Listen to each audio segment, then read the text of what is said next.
Yo. What they do, baby?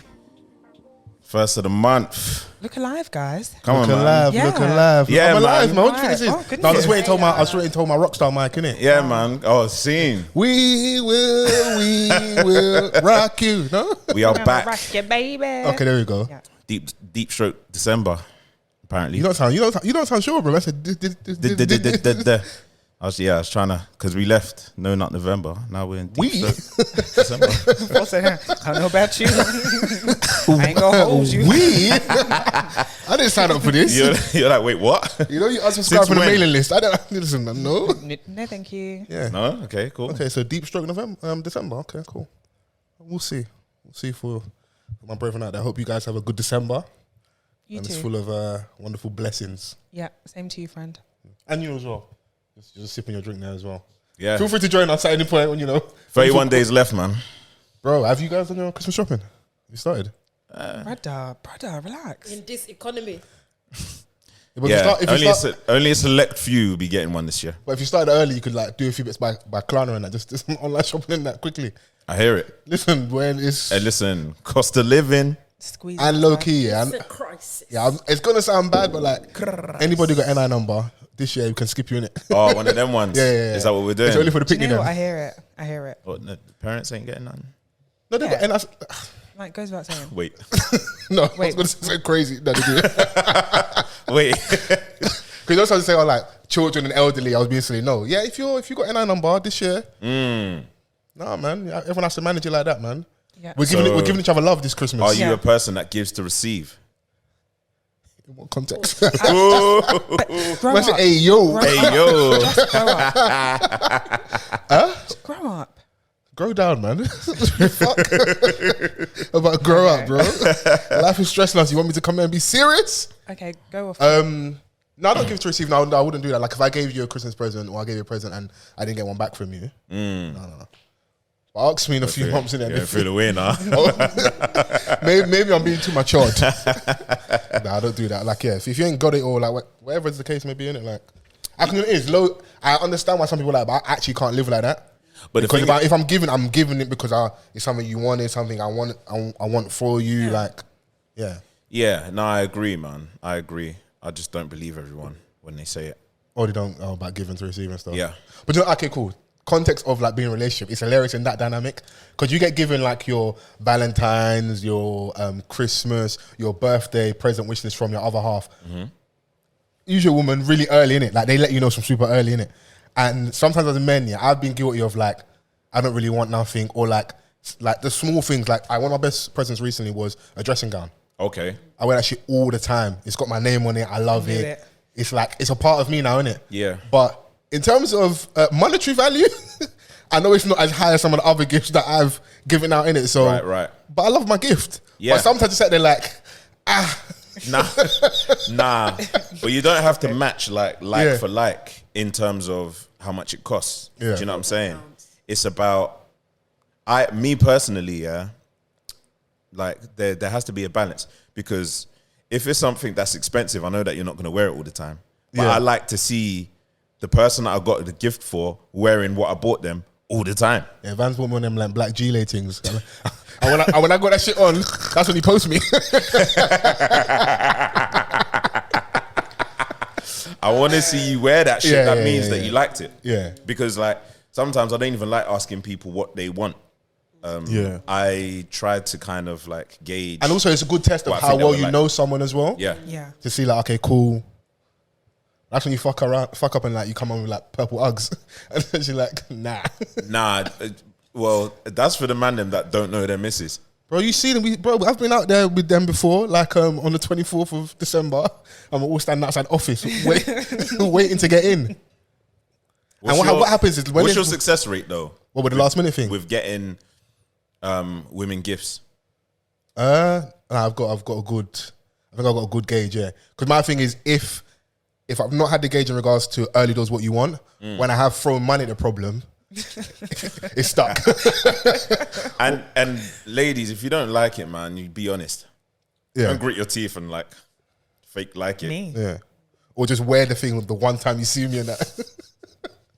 That's crazy. These times you never wear them, you know? Yeah. Yeah. They probably sold it. How do you guys feel about that? Like, so two things: re-gifting gifts or selling the gift. I've got some shoes that are currently on Depop right now. That were gifted. They were gifted to me. Yeah. Who were they? I'll tell you who it was after. You know what? Yeah, I feel Christian like Mac. every now and again, a little 1-2 fine. But I know someone that is a serial re-gifter and will resell their gifts, and I think it's quite trashy to be honest. But it's yours. It belongs to you. No. It belongs to me. No, but every single gift, it's a bit much. Like, oh yeah, I don't want this, so I put it on Vinted. I put it on Depop. It's on eBay now. Like, what do you do when the person comes to visit you and they ask about the gift? Like, that's what I'm saying. Everyone once in a while. Nah, but that's policing now. That's policing. Every gift, every single gift. That's crazy. I'm gonna come to your house. So. Like, you just got here. Can we talk about the economy? Can we talk about the geopolitical crisis? Where is? Where are those? Where's the coat that? Yeah. Come on, man. It's a way, innit? The thing is, it's yours, isn't it? Like, but that example is brazen. If the person's always giving stuff away, that must mean either they're horrific vibes, horrendous vibes, or the people that are getting them gifts constantly don't know them. Yeah. I'm not trying to hurt anybody else. Is the truth somewhere in the middle? I'm not going to add anything further to this story. All right, Identify the person, but yeah. All right, cool. Yeah, I think it's a bit of both, to be honest. Oh. When was the last time you got a good gift, Chris? Recently, actually. Okay. Yeah. Care to share? Yeah, someone got me something that was really thoughtful, and I was like, wow, that is fantastic. Look at Fols' face. What? What type of vague BS is this? Bro, get out of HR, bro. Someone got me something many moons ago. which was really thoughtful. Yeah. And I was like, yeah. Wow. Do you know what? Fantabulous. Yeah. Thoughtful gifts are the best. They are. They are. But like, cover me in the mirror sometimes as well, innit? Every day a mirroring. Okay, sorry. Fendi, Fendi Gucci, What a black Louis, what about a black owned Prad, brand? Benja, Thank you. Trapstar. I got a bone to pick with Daily Paper. Okay, pick away. Obviously, everyone knows I'm Congolese. Proudly. And I ain't seen you wearing orange and blue in ages. chill out. Yellow and green. Yellow, green, and red together is crazy. Fair. Yeah, good. So they launched a campaign recently. Okay. Honoring the sappers and sapology and stuff. Yeah. And they were playing with the whole campaign. They were playing because there's two Congos, the Democratic Republic, and then you got just Congo, Brazzaville. So I'm thinking, all right, cool. Like they're playing they're playing the bangers from DR, innit? Okay. DRC. And so I'm excited for this collection. I support this wholeheartedly. And then I went on the website, and there was just none. What do you mean? Catered to DRC. Sorry. Oh. It was the other Congo, and I was like, "Rah, I've been hoodwinked, bamboozled, led astray." Wow, Daily Paper. Yeah, Used that's like us. people making a mistake with the whole Dominican Republic and Dominica. People. Did you not see Issa Rae's post recently? Yeah. Which was like, I'm not where you guys are. Yeah, but I think I can't speak for anyone here, but over in the US, I just they just don't know stuff. Acknowledge the rest of the world. All right, fam. Shit on our US listeners. Shout out to the US listeners. Fair. But you gotta be. There are times online where I'm like, wow, the education out there is a bit brazy. Yeah. Dominica and Dom Rep are completely different. Yeah. In many forms, whereas Congo and the Democratic Republic of Congo, very similar, same language. Okay. Landlocked, literally, it's only bordered by a river. You can see it from where you are. So you can wave to your cousins now across the. I mean, maybe if you've got binoculars. Yeah. Okay. But it's very close in Yeah. culture. Do you know what I'm saying? Okay. It's pretty much more the same. So if someone got them confused, you can understand why. Yes, Okay. absolutely. However, you have to be from there to kind of differentiate And get it and understand the differences. the small differences. Okay. But still, come on, man. Daily Paper, man. Wagwan, fam. Are you boycotting Daily Paper? Because we Yeah, can talk like- about Absolutely boycotts not. a little bit later Like- and stuff. Absolutely not. Okay, cool. Because I see them giving other influence. I see people be posting from Daily Paper. Me too. I want to post from there. Listen, and, man. Nah, collect some bits. they make good quality clothes, man. So and 2 or 3 young black brothers from Amsterdam. From Amsterdam, yeah. Yeah, man. I got the finger I in got post. I look support. like it's always interesting to see what's the next brand that the man them kind of flock to. And at the minute, it feels like outside of the obvious designer ones, like it feels like that's the one that a lot of people are rocking with. And of course, you got your streetwear brands like your Trap Stars, your Ben Jocks, all that stuff in it. So Big them all up, man. yeah, they're doing their things. But hashtag Off the Cuff Pod. Come on. We are back. A good honest conversation. Never hurt anyone. Yes. So listen for the first week. My name is Fols Forever. I'm Mr. Vans. Shouts out to the Chrissy Hive, Chrissy High. aka Young Rapunzel, Come on. aka New Hair, New Me. Tangled and that. Jesus. It's so long. Okay. It's so long. Like Can you feel your brain? Feeling my brains. I've like since coming out of the chair, Yeah. I've realised that this is actually impractically long. Okay. And I did feel that like when she did the first braid, but I was like, oh, thank you. How long's your hair currently? Peer pressure got you. It's tickling my ass crack. Oh, so whatever you're so kind of interested. The cufflinks will understand that one. When she wants to omit information, when she wants to give us extra information, it's interesting to see.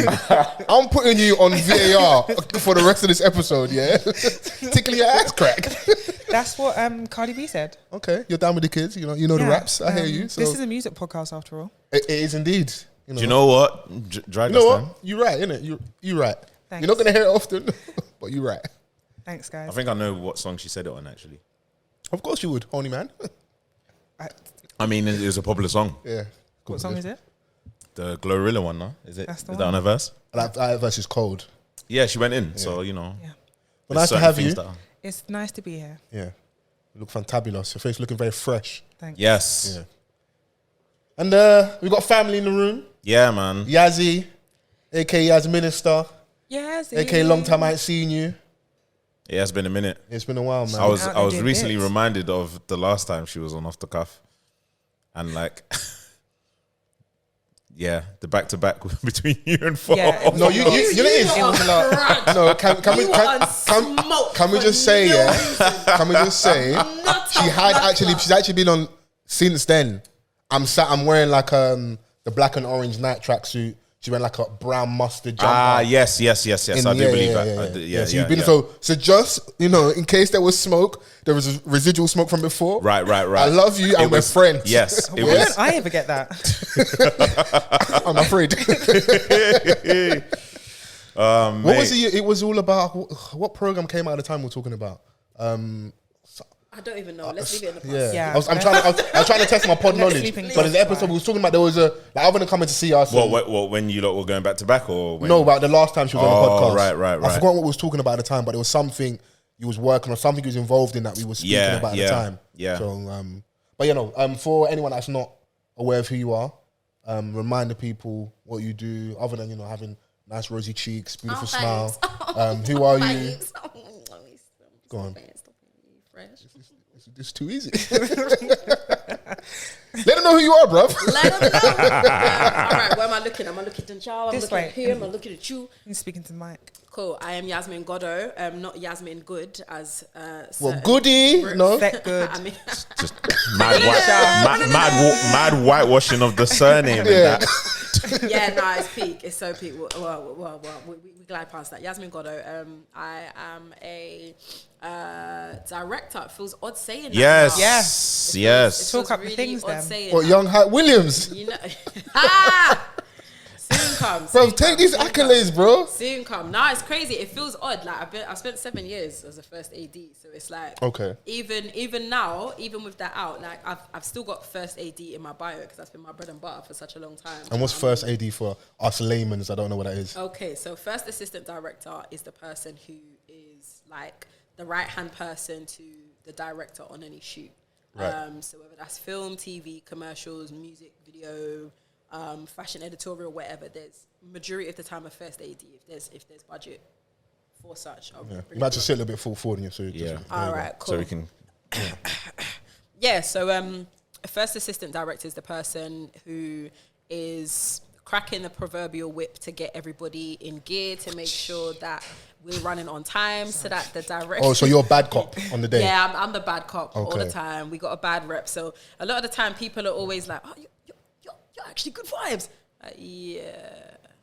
Because they meet you in a professional capacity where like you got where work deadlines. is work. Yeah, but the thing is, I think a lot of first ADs are not traditionally very nice people. So when they come across myself, I think stereotypes and just the additional stereotypes that come in the role, they're expecting somebody that's just not really it. Okay. So yeah, like it's afforded me the luxury of working with a lot of people. I have stopped posting on my social media quite a long time ago because I couldn't keep up with the amount of work that I was doing and then posting stuff. I've worked on campaigns of like Raheem Sterling, Brie Larson, who was Captain Marvel. I'm trying to think else. Some stuff with Ian Wright. More recently, Lil Sims. Yeah, 7 years worth of credits, man. It's a long list to remember. So, yeah, having recently directed something, that's the direction I've been wanting to pivot in for a long time, and so now it's finally. So now it's director in caps. Hey, man, at the Director helm. and writer. Let me put that one there. And producer. Yes. Oh, Come you on. selfish. You moving like Tyler Perry with the Amazon deal. You want to you know write, what? you want to Listen, produce, you want to You know act. what's Yeah. crazy? It's mad because I've got producer credits under my belt already in it, and I worked on a BBC new creative short film during the pandemic actually, and we got shortlisted for something called the British Arrows, and that's an award ceremony that was founded in 1976. So they're quite a big deal in the commercial space, and we got shortlisted for their awards. For what? What was the thing? It was a short film. It was a short film that we made. Sit forward with me so we can make sure people them hey, I'll match your energies. You get me? You know, like that. You know Yeah, what I come mean? on. You know what I mean? Shrugging the shoulders Show and me that. something You know like, what I you mean? know what I mean? Dirt off your shoulder. So produced a short film that did quite well. And we went to the awards ceremony, very interesting. It was a cool experience, not as diverse as I would have liked to have seen, but you know, it was nice to be in the room. So it was a bit lemon and herbish. Little bit. You mango know. and lime. But as the minority, you know, you do feel a sense of pride that like we got here in it, you know, and we had the money to afford to buy our own ticket. But yeah, it was good. It was a good show. Yeah, that feels like a shot. Yeah. You know what? I'm gonna throw the shots because I feel like there's a lot of black creatives that are doing the work to get in the room. And it feels like despite doing the work to get in the room, there's still a bit of a disconnect. Right, okay. You know what I mean? So you guys will get if I'm reading correctly, probably like if we need to do the tick box exercise to make sure we're hitting the quota, you get the call up and stuff. That's what it feels like. Yeah. That's what it feels like.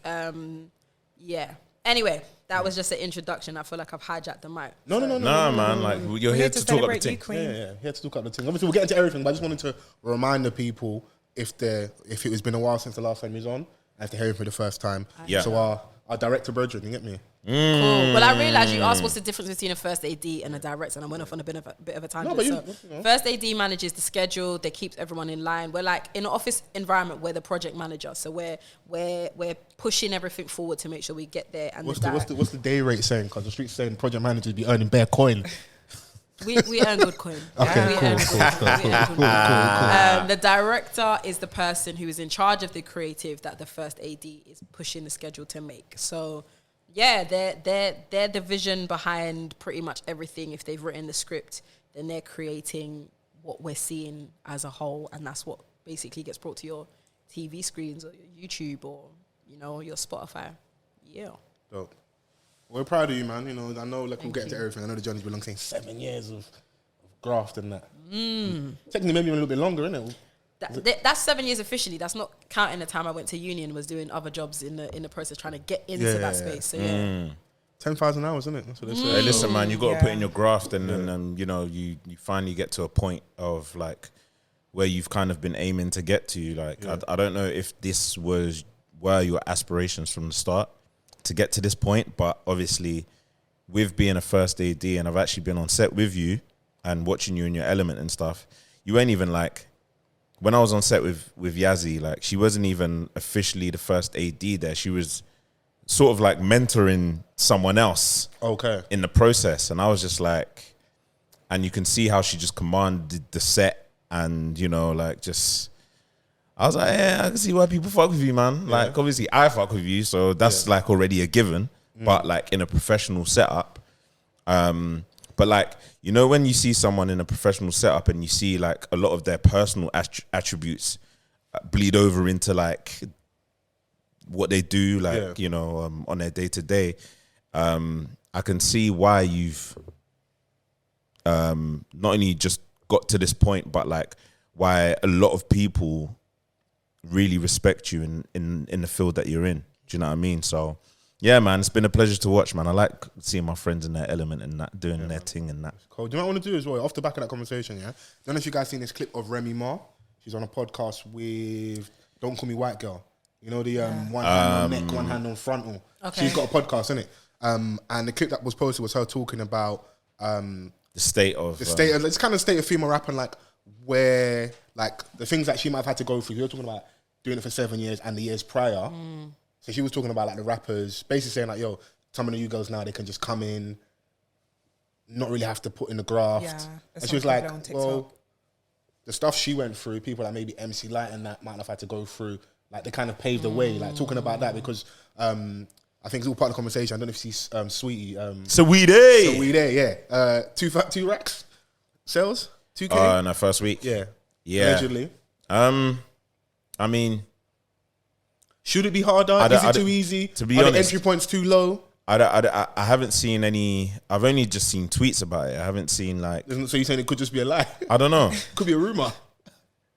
I don't know because Saweetie is someone that came out practically out of nowhere, in my opinion. Yeah. Because I didn't know her prior to. I even forgot the song.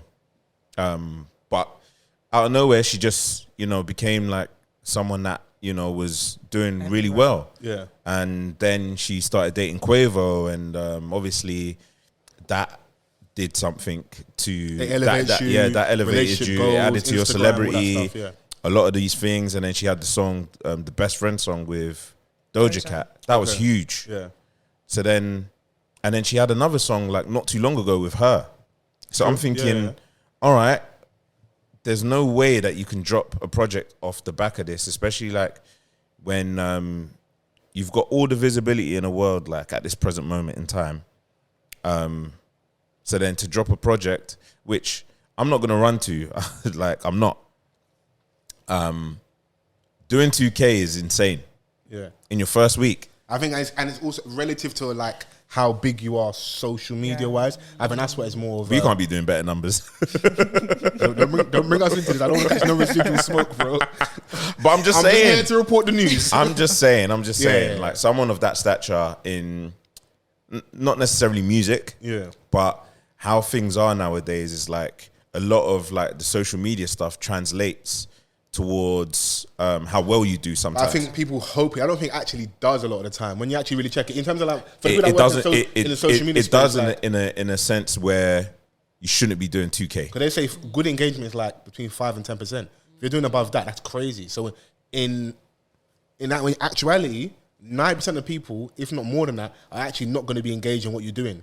Yeah, I mean, it's not going to translate into sales and stuff. 2,000. It's not, but 2,000. But she might just be a singles artist. Right. Like she might just be a singles artist. Not everybody can shift albums. Fair. We don't have. Is it an album or is it a mix EP? But anything that's released on digital streaming platforms, like that's what, original music. No, but what did her? What I don't know. What it could just be an EP. It could just be promo. Yeah, because I don't know what her label situation is saying. True, I don't know like what's going on with that because she could have been with a label when she had all the stuff that I was talking about previously, and now she doesn't. Yeah, and she might have to support the marketing, the promo, which is a big difference. But like you said, 2 racks. But 2 racks, bro. That's crazy. Do you know what I'm saying? Like, I don't know, man. Yeah. It was just interesting. It was just interesting because I didn't know if that, because I haven't watched the full podcast, I didn't know if that was linked, but just that as like a case study, like I can't imagine me in my early days listening to like something like a Remy Ma, and then later on down the line you get a Saweetie, which is, for me, it's not there off ability, it's there off look, and you have eyes and ears on you, and also we're kind of more open to women now, innit? It's not just one at a time. We are in terms of rap. we're definitely more open to women. You can just have the Insta babes do name an Insta babe that you might like. If she decides to drop music now, there will be some level of support. Yeah, so this is where a lot of the Remy conversation was stemming from. Yeah. The fact that like the question was asked, you know, what do you think of like the current state and structure of the game where like a lot of these young women, they can just have like one song and then all of a sudden they're on. Yeah. Do you know what I'm saying? Whereas like they were trying to compare it to her day where she had to really Graft. rap. You had to really graft. Like you were in the midst of all of these niggas that were trying to like get on themselves. Jesus Christ. But it's true though. It's true. Like she had to. She was probably like the only woman in these rooms where she had to like.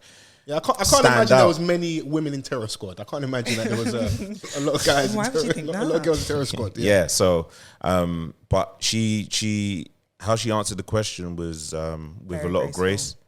Yeah, so it's true. Like, yeah, it should be easier now. It should be Like, easier. also, it's progress. Yeah, that means like, you know, the industry is like elevating in a sense where like a lot of the women are getting more opportunities. Yeah. Does it translate towards abilities? I can't confidently say that because, but it's changed. It's just But changed. they might. I don't know if we'll do it now, but there might also be an angle and an argument for in the long run, it might end up actually hurting more than helping. Yeah. So because if you're part of like a marginalized group, so like women in rap have not really got a fair shake across the years, innit? So what then happens is we have one, so you have to do a lot more to get through. Or there's a lot more barriers and gatekeepers. We're now in a space where we're open to a lot more. So it's not just Nicki Minaj, it's all these other girls that are rapping. But because of that, in my opinion, one could argue that the expectation on a level is a lot lower. Yeah, because you just want to, like, remember, it's not been fair for you, so we don't necessarily care now. Stand here, look pretty, find some bops. And if you say anything about it, you're hating. Yeah, absolutely. What I really want to say, some of this stuff is cheeks. Yeah, I mean, yeah. And, you know, we're seeing people like Glorilla. I don't even know the other girl's name. There's this young The girl Munch called babe. Lola Brooke, who's got She's the deep hard. voice. Lola's cold. She's hard. But it also shows like with the mandem as well, you have to have a certain level of like masculine energy sometimes for us to take you in. Like if you've got the deep voice, if you've got the raspiness, you've got the growl, if you're talking street shit, A bit more like. we're probably a bit more prone to take you in. Like if you do the overly sexual thing, you will get our attention, but I don't think that's going to keep us Not gonna stick. super long. Yeah, I mean, if you go back to like the golden era, for example, Lil' Kim and Foxy Brown, like they had a deeper type of tone to their tone, voice. yeah. Like it wasn't all the way deep, but it was like the tone was like rah, like man can rap, so take me seriously. And it might lend to your point about if you're one of the few girls around all the guys, there has to be a certain level of aggression and like stamp your authority. You've got to hear me in this room. Innit? Even sexually, like some of the bars were quite aggressive, and I was like, rah, boy. Hey, yo. Hey, darling, can you like at least romance me a Cool bit? it down. Can you lighten the tone? Yeah, can you a bit aggressive, babe? But the thing is that they could rap, and you know, you had other women rappers from elsewhere, not just necessarily the East Coast, New York. You had the Brat, for example. Yeah. She's another one that could rap. Yeah. Do you know what I'm saying? Like, and She was the first female rapper to go platinum. Thank you, Room 187. who's that? The Brat. Yeah. I think The Brat saw success. I think there's something to be said about. I don't want to go too far back on your point because I didn't quite agree with it, but it was like, where's the statistics? It kind of can't. What's that? What's the battle with point? that. If you want to fight, No, Just we say ain't it. gonna Part fight. two, We ain't yeah. gonna fight. It's not everyday No, smoke. let's not do this, please. Yeah, it's not everyday smoke. what point did I make that you didn't agree with? Listen, no, I said I didn't quite agree with it. Why are you trying to draw me up? No, I'll just remix it so we can fight. You see this guy?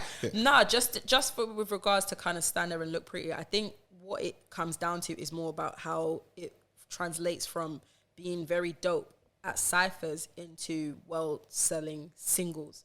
Okay. Because Meg Thee Stallion caught my attention with her ciphers. Yeah. I am a fan of her as a businesswoman. I'm not going to pretend that I like all of her music. That doesn't change how I feel about her as an artist. Yeah. I'm just not quite sold on the singles that have been presented to me. All of them. Yeah. A lot of them I do enjoy, but majority is not quite for me. And that's fine because I'm not quite her audience. But when I think about... Hot Girl? Not quite, no. I think the tool element is the only thing that draws me into that crowd. But Okay. away from that, I think who she was when her street ciphers, When she's standing in the car park with the guys behind her. is a very different kettle of fish to who she is across her singles. And I feel like there's certain things with that like Lil Kim was doing, that she was still bad beat, but she still had the mandem around her. Same with Remy Ma, same with the Brat, that a lot of the gal them now are not quite doing that. And so it switched up a little bit, is that they got a lot of their street galley behind them. Like Glorilla's lot. Yeah, exactly, which still gives it a very raw element that still feels very hood-esque. But because of TikTok and because of the replayability of like, we're getting 15-second, 30-second repeats. Yeah. We've already got the song stuck in our head, so it doesn't matter if that was just a cypher. It already feels like a single because of the fact we've got that repetition. Whereas I feel like the generation that came just before them, RE, the Saweeties and co, they're not part of that TikTok generation. So they got stuck between that element of cypher or single, and so if you didn't quite make it between the two, then you're almost stuck nowhere. So I feel like they have set precedent for the TikTok gen that are coming through now and how they're translating that into their music careers.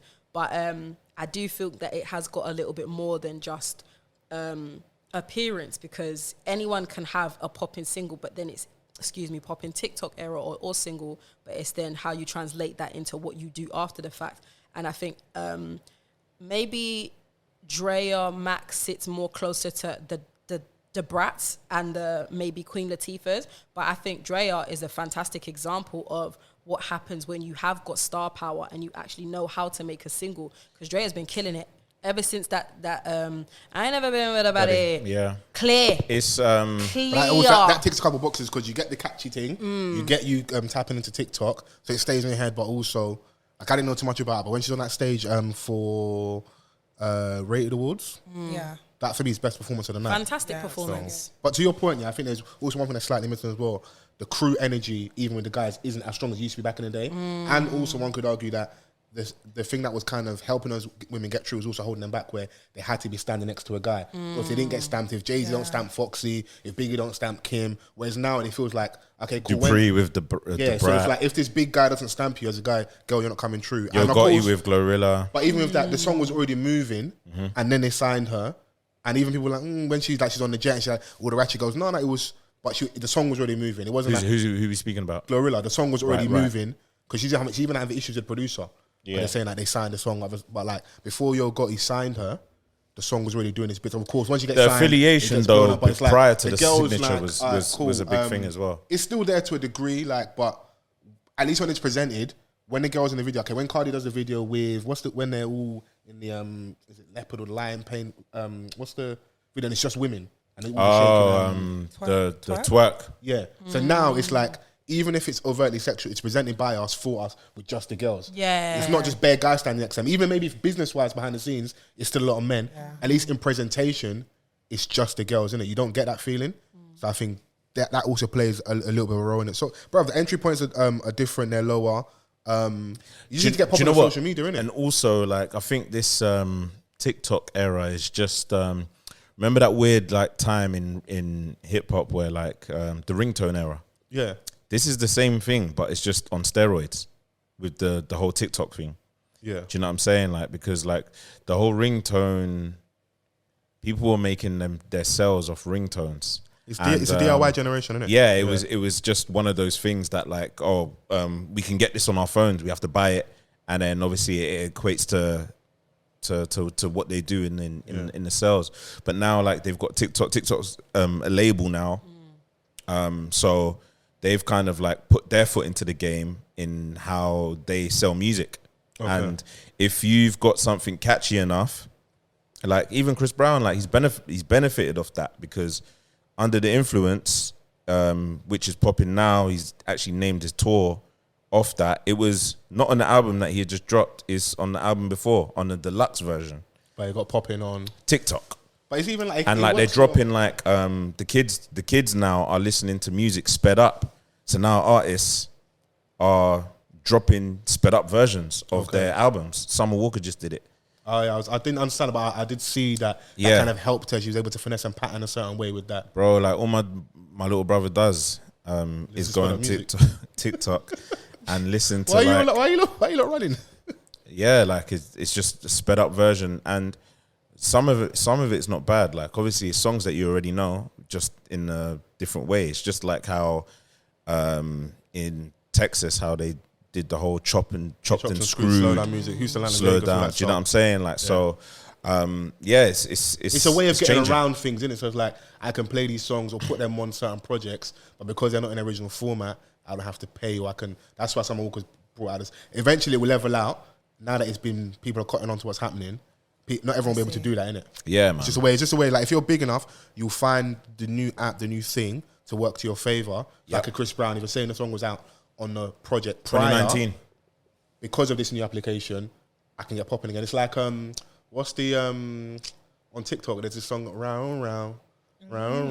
It's old. Like I know the song because Tom Mucci. Yeah, he loves that song, innit? Yeah. If we're in about, you might catch man doing the routine to it, innit? But I don't know. And bring it back in the clubs. Or if it ever hit the clubs. It's got a new life because of TikTok, innit? Yeah. So it lends what you're saying about like. Yeah. That's where for me I like it and it works well, innit? So Yeah. But see, we didn't fight, we didn't argue, man. You see that? See what happens when we communicate well. East and West. No, I love it, man, because like there's certain songs that I would listen to, that I'm like, rah, like it's a banger, it should be popping more. Yeah. But then someone could just make it trend on TikTok. That's why I like the beauty of it, but also the business of music, to what you were saying earlier about the Saweetie thing. If she's not signed anymore, she's having label issues, or if they're not spending the money. Because some of the songs that we really love, it's not that, it's repetition, innit? If it's played enough, if you hear it enough, you can end up liking stuff. I wouldn't say that there's a song of hers that I love. Yeah, I'm not her specific, innit? But, you know. Let's get off the Saweetie hate train. I don't hate Saweetie. I like This Saweetie. feels misogynistic. I love Saweetie. Saweetie. For obvious reasons. We can mix and match mad ingredients together and eat and chill. Okay. You know how she does it. We love that hot Cheeto combo. This how you know, men are weak. The flesh is weak. Putting Doritos Donnie in the is ready burger. to risk bad belly, yeah? Man's ready to eat Cheetos and noodles, yeah? Just because the nyash is nyashing. Scary. So She we did make it sound did. good though, I'm not gonna lie. She made it sound good. She made it sound good. I don't know what it is. I mean, I personally would never have put the two together, but I'm like, maybe there's something there, you know? You'd risk it for a biscuit. I don't know if I go that far, but you know, maybe off the camera. That's why I sat back so the camera can see you, man. I didn't ask, how's everyone good? How's everyone doing? We fantastic, fantabulous? Yeah. I didn't get it out of the way at the start, and I want to make sure everyone's good because I've had a long day as well, so How's your day been, Fols? long. You're not listening? Shit then. Right. No, I'm happy to be here. Innit? So Yeah. But you know what it is, because we started on music, then we can go Stormzy's album. Yeah. This Yes. is what I mean. Yeah. Finally dropped. Album number 3. Title makes sense after listening to that. Okay. Yeah, man. Like he's just in a different space and he wanted you to kind of like hear it Yeah. more than saying anything. Do you know what I'm saying? Like, hey man, like he's gone via the traditional rollout, and what you do, you go around, you speak to He's all done these a media. lot of Yep. promo. A lot of promo. A lot of promo. And he Clearly hasn't see stopped. the label were backing him. Yes. Yeah. It's a new home for him as well, like with the whole 0207 Def Jam. There's a lot of people out there working over there that, number one, understand the culture, and it seems like they've worked together in unison to present this, Yeah. to us. So it's been a number of years now since the second album. Because obviously we had the pandemic. When you're a big artist like that, we're going to take our time a little bit in it. So Yeah, take your time. It affected his tour run, Yeah, which he Like the world went on tour? which he went on to complete anyway. And now we're here, man. We're at this point. Finally got the project on did our he laps. give us a lot of Maya melodies? What are your thoughts? Um, All this stuff sounds great about the team's wonderful. People want to hear what's the music saying. I think that I thought the music was beautiful throughout. Yeah. Do you know what I'm saying? Like the only one that I didn't gravitate towards was the Fire Babe. Is that the one with the video where he sat in a the open plan house when he's Yeah, showing like- us the lubes and that? Yeah. I only like the end of that song. Okay. And Any particular reason? what was the end of the song? No, as in why you didn't like it? I don't know. I just didn't.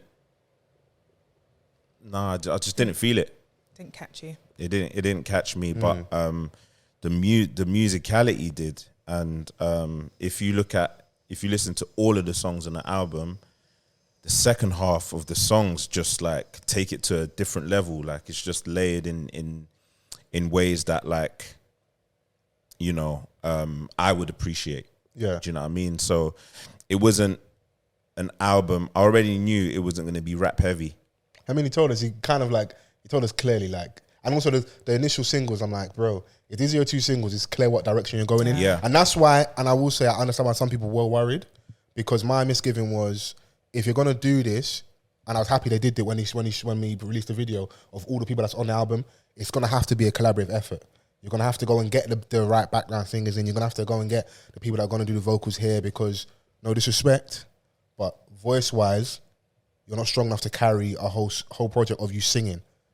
Now, we'll give you leeway. You get leeway as a rapper if you hold a decent melody. I'm not going to judge you how I judge all the powerful vocalists, but if you're going to do 12 songs of you singing, you're going to make me lean more towards judging you. So that's why I was happy to get that, like, you had a lot of people on there helping out. If you keep saying what you said earlier about musically, I think that's what stood out. Yeah. Was that the music was really good. So the production, just like hearing, I'm like, this sounds like it took some time. Took some time. It sounds very expensive. And it sounds like he had all of the right people to collaborate on this album with. Yeah. And when you're at the top, you kind of make the music that you want, right? And I wasn't You necessarily should at least like, be given the allowance, at least for one, to be like, you know what, I'm doing me on this one. Yeah. Just fuck with me.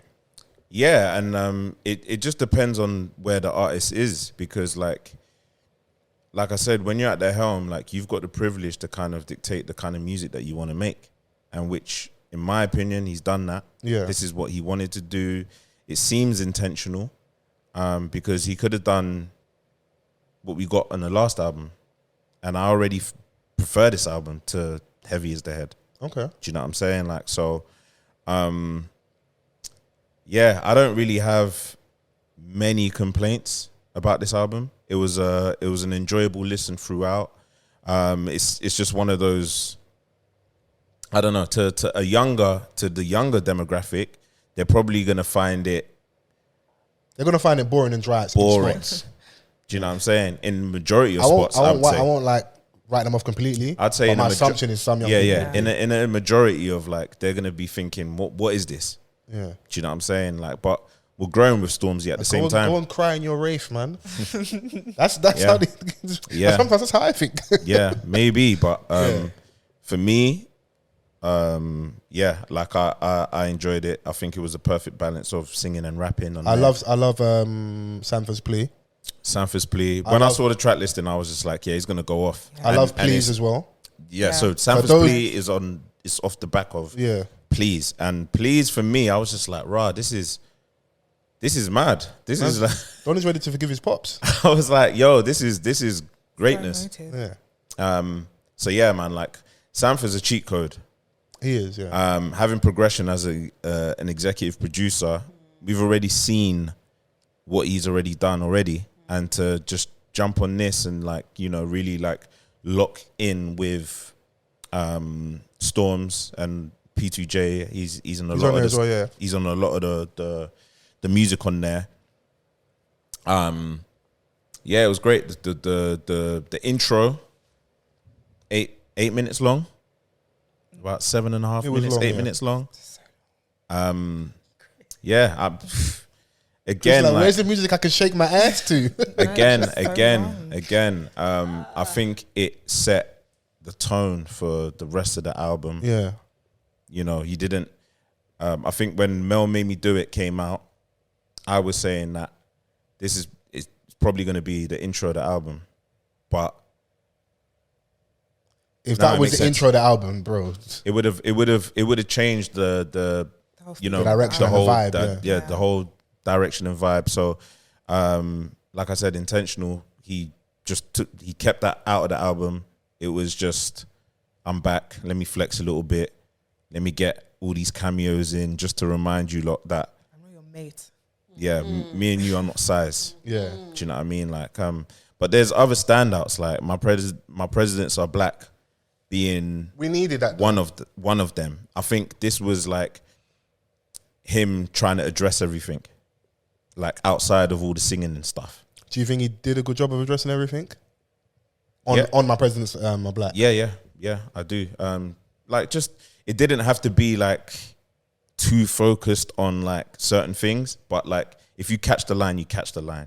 Yeah. I've even seen you tweet a couple of the lines on there, and I'm like, yeah, these are the lines that you kind of like pay attention towards and stuff like that. And yeah, I mean, I don't know what with this entire campaign of what they've done, you'd expect a top 2. Yeah, they're saying that all of the, I think damn near all the songs on the album currently are at the top of the charts for the Spotify so far. A few of them will probably chart in the top 10 for the national charts. So also you're signed, you're a big act.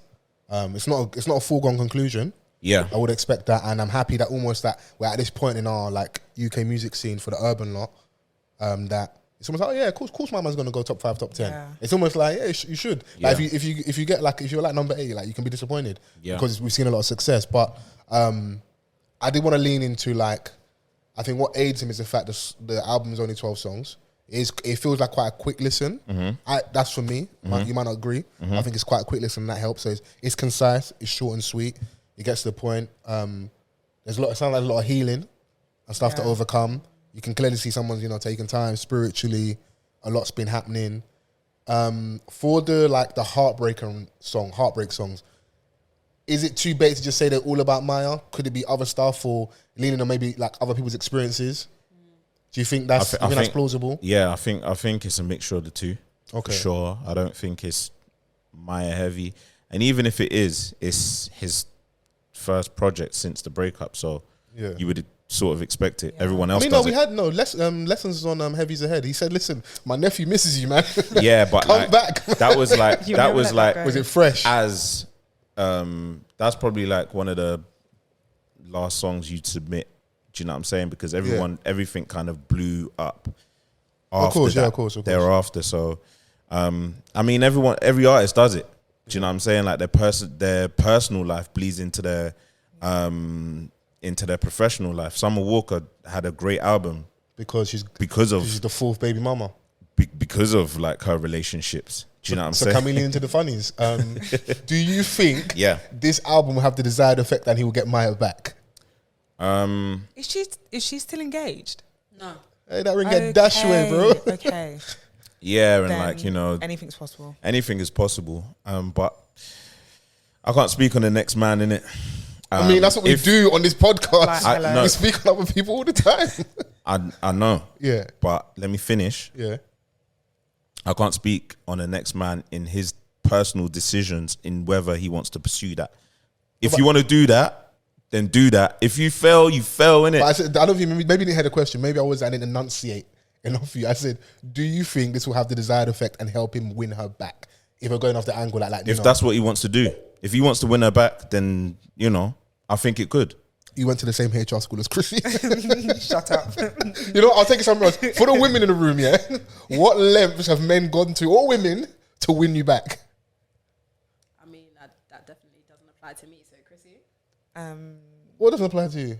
No one's tried to win you back? No, not that I can recall. No one's tried to spin the block on you? My friend, did you not hear me the first time? Wow. Sorry.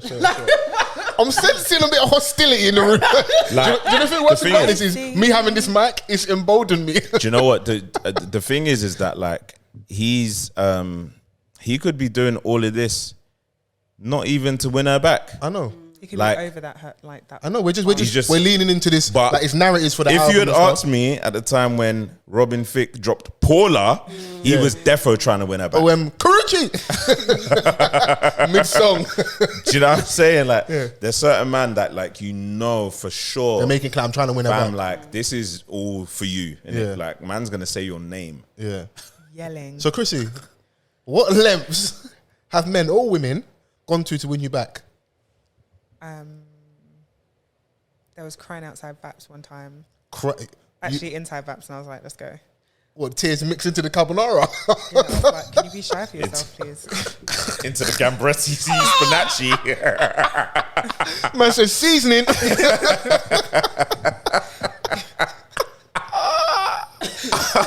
not a good person. Wow. Wowza. That's funny. Yeah, we'll just leave it there. So you made someone cry inside Vaps? I didn't make him do anything. Wow. And that's the tears work. It's always the men though. What's that about? Or that do you men that mean? cry. Why they just they're crying? Big piece of cow barling. It's like get They stand do what? up. Just like, and I was like, no, you're not. Oh, them. And the thing is, you know, Do me a I favour, don't turn like. this off, please, bro. I don't like A little embarrassment. bit too toasty in there. I don't like shame. You can walk across the school, man. Yeah, it's cool. Oh, you don't like the whole like public embarrassment. Yeah, so I was like, let's wrap this up. Very Let's go. embarrassing. Like, If you're gonna get down on one knee, you better be proposing. Man's crying on his knees at at that. pianos, Yeah. I'd vomit. I'd actually vomit. Did you vomit? No, because he didn't propose. Or into the Gamberetti or whatever it was. You lost the ring in the East Spinaci. You know, In between the bread. laughing at her pain. In between the wasn't my pain. the rations. it was his pain. yeah. That's crazy. But shout out him. Because I was just, you know, it is. The reason I want, listen, I always want to find the funnies. Yeah, I was I've seen a leaning into woman this trying to- because Anyway. I wanted to see if this would now like have to increase our levels of as men, as mere civilians, mere mortals. Obviously, I ain't got like the range of Stormzy to have to like what we have to do to win our women back. But the thing is, it all Yeah. depends on whether you want to be won back, because a man or a woman could go to the ends of the earth. But what about that? Oh, the pressure, like, you know, you really applied pressure. If you're not feeling them, If you're you- literally yeah. just like ill. And a woman will let you know in the most ruthless way. They're not on it, bro. Stop. Yeah, Yeah. damn. Grip. And like, your man them have to step in at this point. Oh, and be like, It's enough. Fam, Yeah. it's enough. Relax your nerves. I wrote bars. What's the wildest thing you've but done to get someone back, Fols? But I sang. I don't know what was that. What's the wildest thing you've done to get What's the someone wildest thing? back? Yeah. It's gonna sound really arrogant, yeah. Well, I can't have a HR moment as well, huh? Go on. Go ahead. I'm saying, what's the wildest thing? I made a very, very long journey.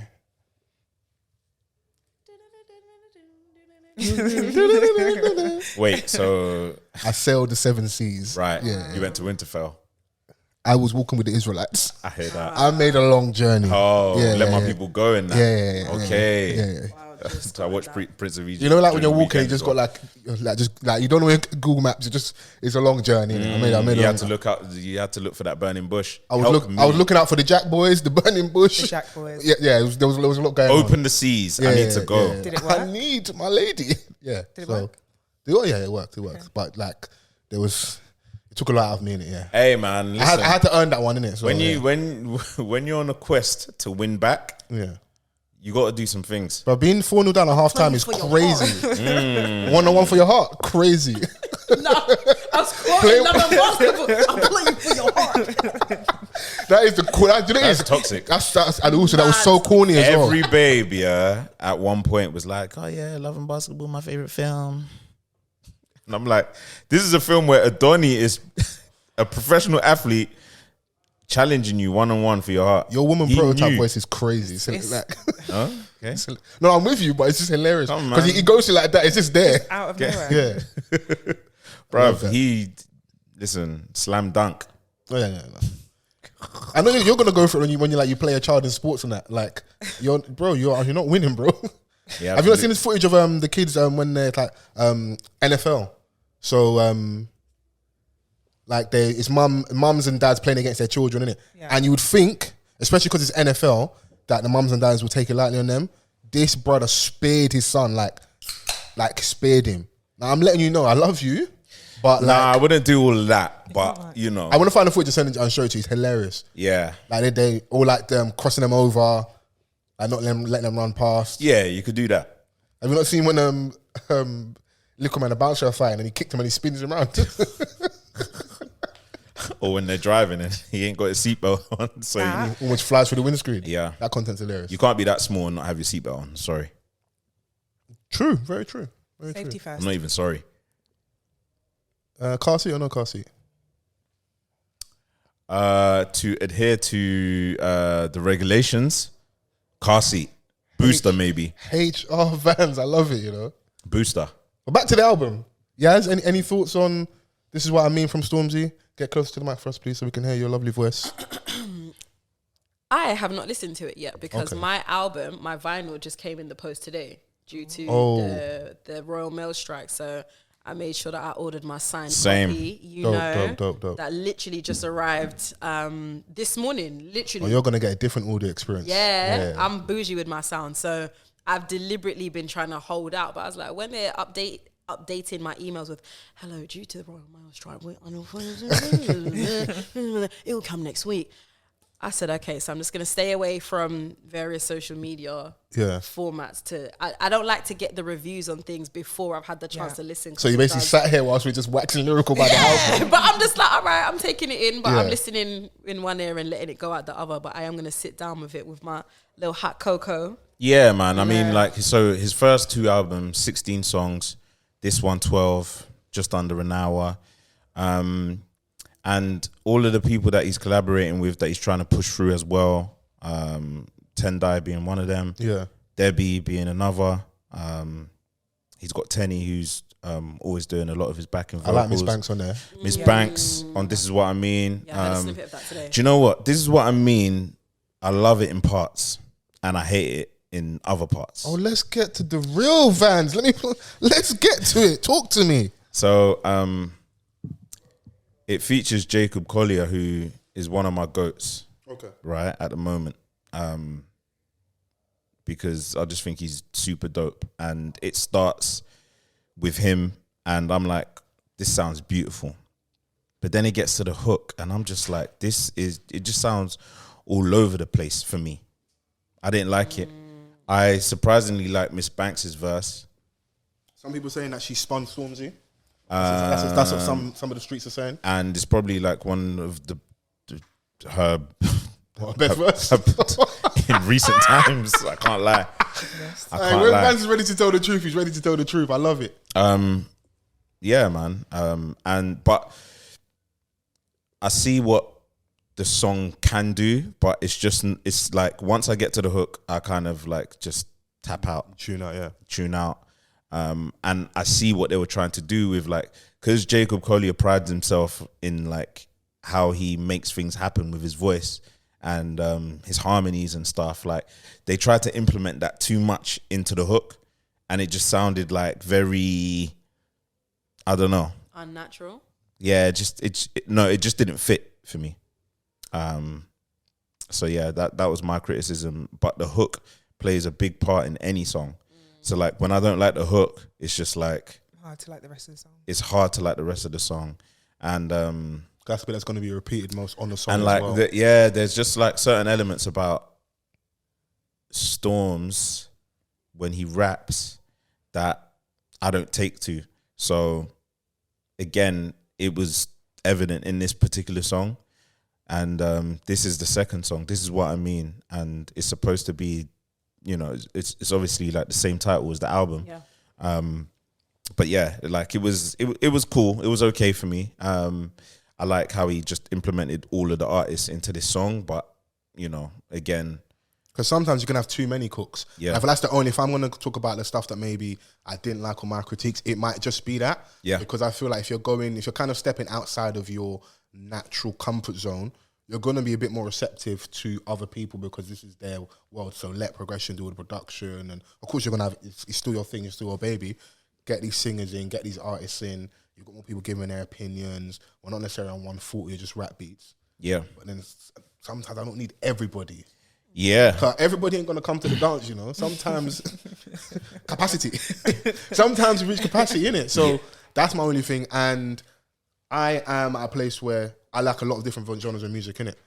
But I do hear that loud minority, and I feel like they're getting louder. They're like, they were maybe upset in regards to they want Wicked Skem Man, Stormzy back, or they want more rap, or you can't please everybody. No, that I totally understand, but I know my default setting. When you give us My Presidents Are Black, I would have liked a little bit more rap on there, but I don't know how it would have fit on this album if this is what you're giving us.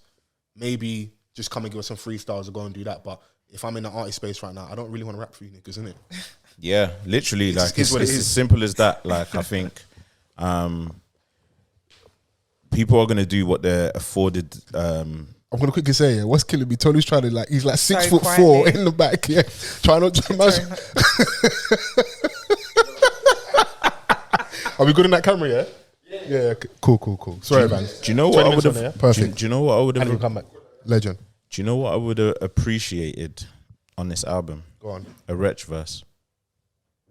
But Vans, if we're trying to minimize the rap, I'm not gonna go and get the rapper to rap with. He did collaborate on this album. Yeah, but no, not in that he's capacity. yeah. He assisted, he helped on this album. He worked on this album. I would sorry. listen. I'm with you because However, the recent Wretch guest verses, he's not missed a step. yeah, when we talk about new music, he's got something that he just dropped Okay. as well. But yeah, like on the intro, on the second half of the song, I think he would have, they could have made space for him. But that's just me and my Do you know personal. what it is? There might be a verse out there. Yeah, You're usually quite spot on with the things that like, I want to see this or this.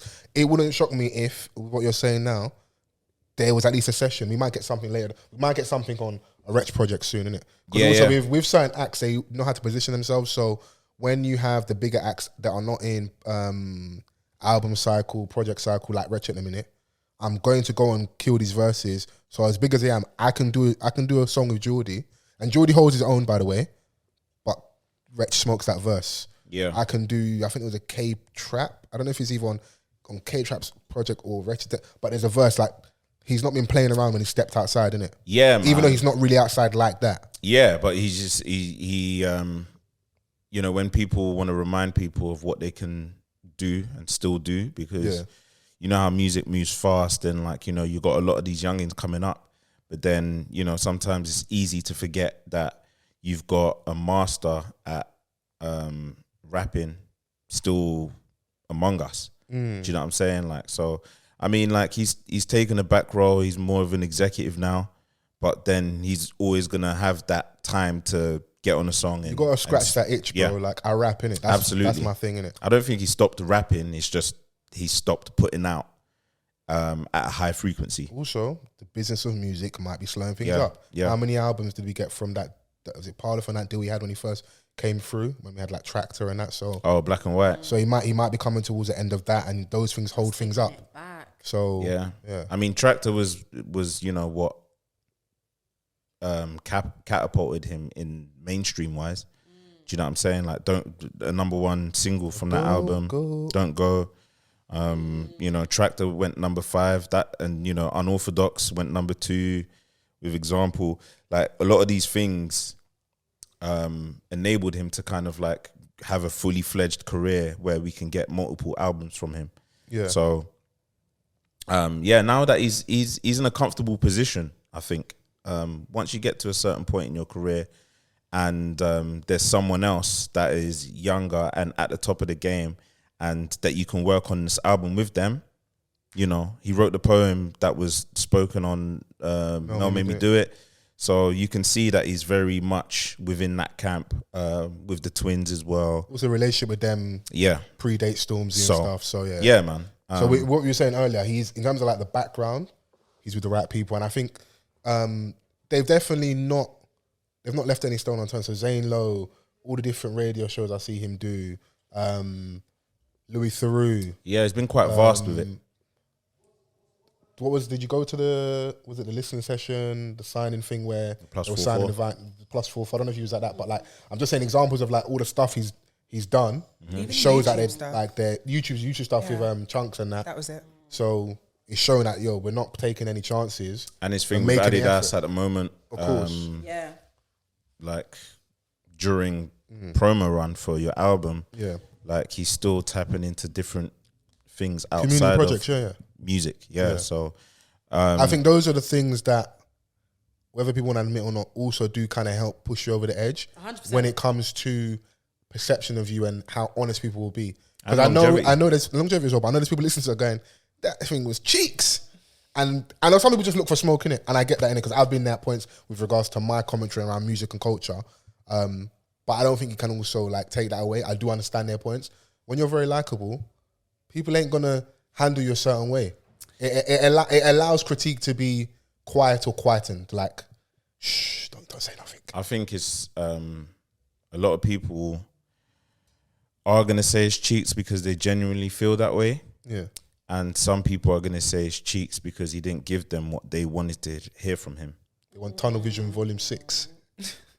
You're just not gonna get that. Yeah. Do you know what I mean? Like, so listen to some old Logan Sama tapes, man. This ain't 140 Grime Street. I'm sorry, man. yeah, it's just like obviously the comparison might be crazy, but I remember after Kanye dropped College Dropout, Yeah. and then he dropped Late Registration afterwards, everyone was like, oh yeah, we want College Dropout. And it's like, or even when he dropped 808s and people didn't get it at the time, some did, and it was like, regardless if the fact that it's different, it's still good music. Do you know what I mean? Like, so and that's the angle that I'm going with. I'm not shocked, bro. We listen to all different types of music, so I'm not shocked by those takes in it. So You know, yeah. so Now, I enjoyed it. I think it's definitely a good attempt, and it's definitely grown on me more of the listens. In terms of maybe at least the last 2 months, 2 months. This is probably one of the few albums where like I listened to this album a lot. yeah, I've like almost maybe 1 or 10 times at this point. I've carried on. It's been I've good. listened to it more than Heavy Is the Head Okay. already. I don't like that at all. We can tell. I hated Vossi Bop. Okay. Tell us some more stuff you didn't like, man. Talk to me, man. Hey man, like, listen, it's music at the end of the day. Yeah. So I think at the time I said it was a cool album. Yeah. You know, it wasn't something Something's not for you. I ran back to, but this one is for me for sure. Chrissy, any takes away? Anything you enjoyed on there? I've only listened to it once, so I don't feel like I can give a To full... put an asterisk against her opinion, guys, in the back. That's for our listeners, have for to the do all of cufflinks that. and the RNA. Anyway, my only criticism at this point, off the first listen, some of the tracks were just too long for me personally. Okay. That was it. Yeah. That was it. But I've only listened to it once. I don't feel like... Bruv, yeah, man. There's a lot, man. There's rhythms on there. I got my smile back. Give it to the water. Bad blood. Sanford's please. Even just off the titles alone, please, bro. These aren't clash bars, bro. Yeah. I'm here to sing my soul in it. Like, Yeah. I want you lot to hear how I really feel in it. So yeah. And in interviews prior to this album dropping, you kind of gauged what Yeah. Donny's on. Yeah. It's like I'm wearing a lot of cream, a lot of soft tone Neutrals. colours. Yeah. no one made him do it. There aren't any black tracksuits on this album. I'm sorry. There's no balaclavas, man. I really liked it. I don't have, apart from, like I said, some of the Yeah. songs being too long for my personal preference, I don't have a bad word to say. Like, it sounds good. Like, what he's talking about has got substance. Musically, it sounds wonderful as well. Like, I could very easily listen to that album and like the instrumental version of that album, and it would still be Very really true. enjoyable. But I don't feel like it's ruined by any of the lyrics either. It's just really well done. Okay. I think it's just a show of progression. I think with most artists with any type of depth to them, if they're making the same sound continuously throughout the entirety of their career, after a while people start to get switched off. We've seen it time and time again with certain artists. So like now I think he's given the grace of being able to create what he wants to create, just simply because we're seeing the personal development in terms of the very public breakup of, you know, what looked like a loving relationship from the outside. So to pour that onto wax and be able to do so in a way that's enjoyable for audiences, but also appropriate to 2022 sound versus who he was performing at the Mobos, God knows when, 2016, 2017, whenever, like, is testament to just who he is as an artist, and he'll continue to grow.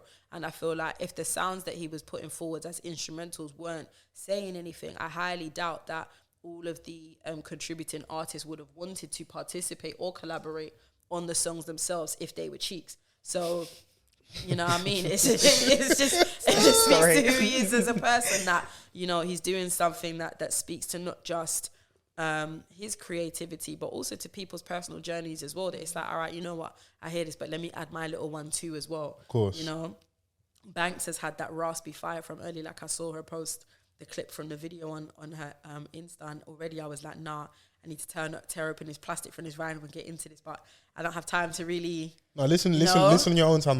Tomorrow, like, I've carved out the day. I'm gonna listen and I'm gonna definitely enjoy. double back. Should we get some Chrissy's Corner questions? Have you got, you know? We actually need a jingle for this, so hopefully, yeah. Corner. I'm not sold on that one yet, but No? Well, yeah, it's like what? Spices. Yeah. It's got a little flavour to it. See? It's catching on already. Does she need auto tune, little reverb? No. I don't need anything. There you have it. Okay. Yeah. So if you guys just all pick a number between 1 and 31, that'd be 7. great. Maybe not 7. Okay. No, why not? No, you didn't do this with us. Because you asked for 7 last week. Oh, okay. Refresh the questions. I refresh the questions. Yeah. Okay. You know what? You're right. It all came out now. The juice come out now. Can you pick another number, please, Yazzy? 21. 21. Okay, so question 21.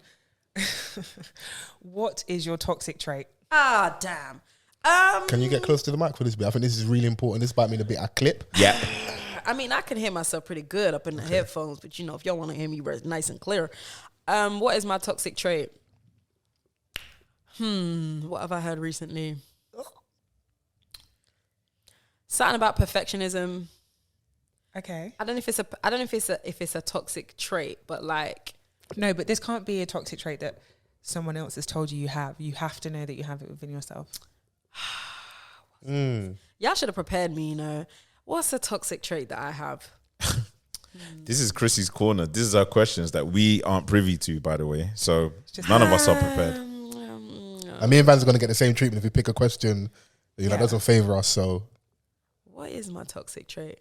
Do you know when, like, I feel like you've put me on the spot here because I feel like I definitely have at least 2, but I'm struggling to think what they are right now. the fact you know the number, you know what they are. Right. Yeah, no. You're not a good liar. I'm just not sure what they are. I'm sure I've got at least 2 because no one's perfect.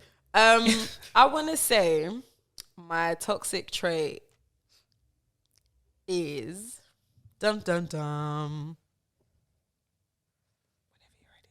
I'm really struggling out here, Maybe my toxic trait is that right now I don't feel like I have any.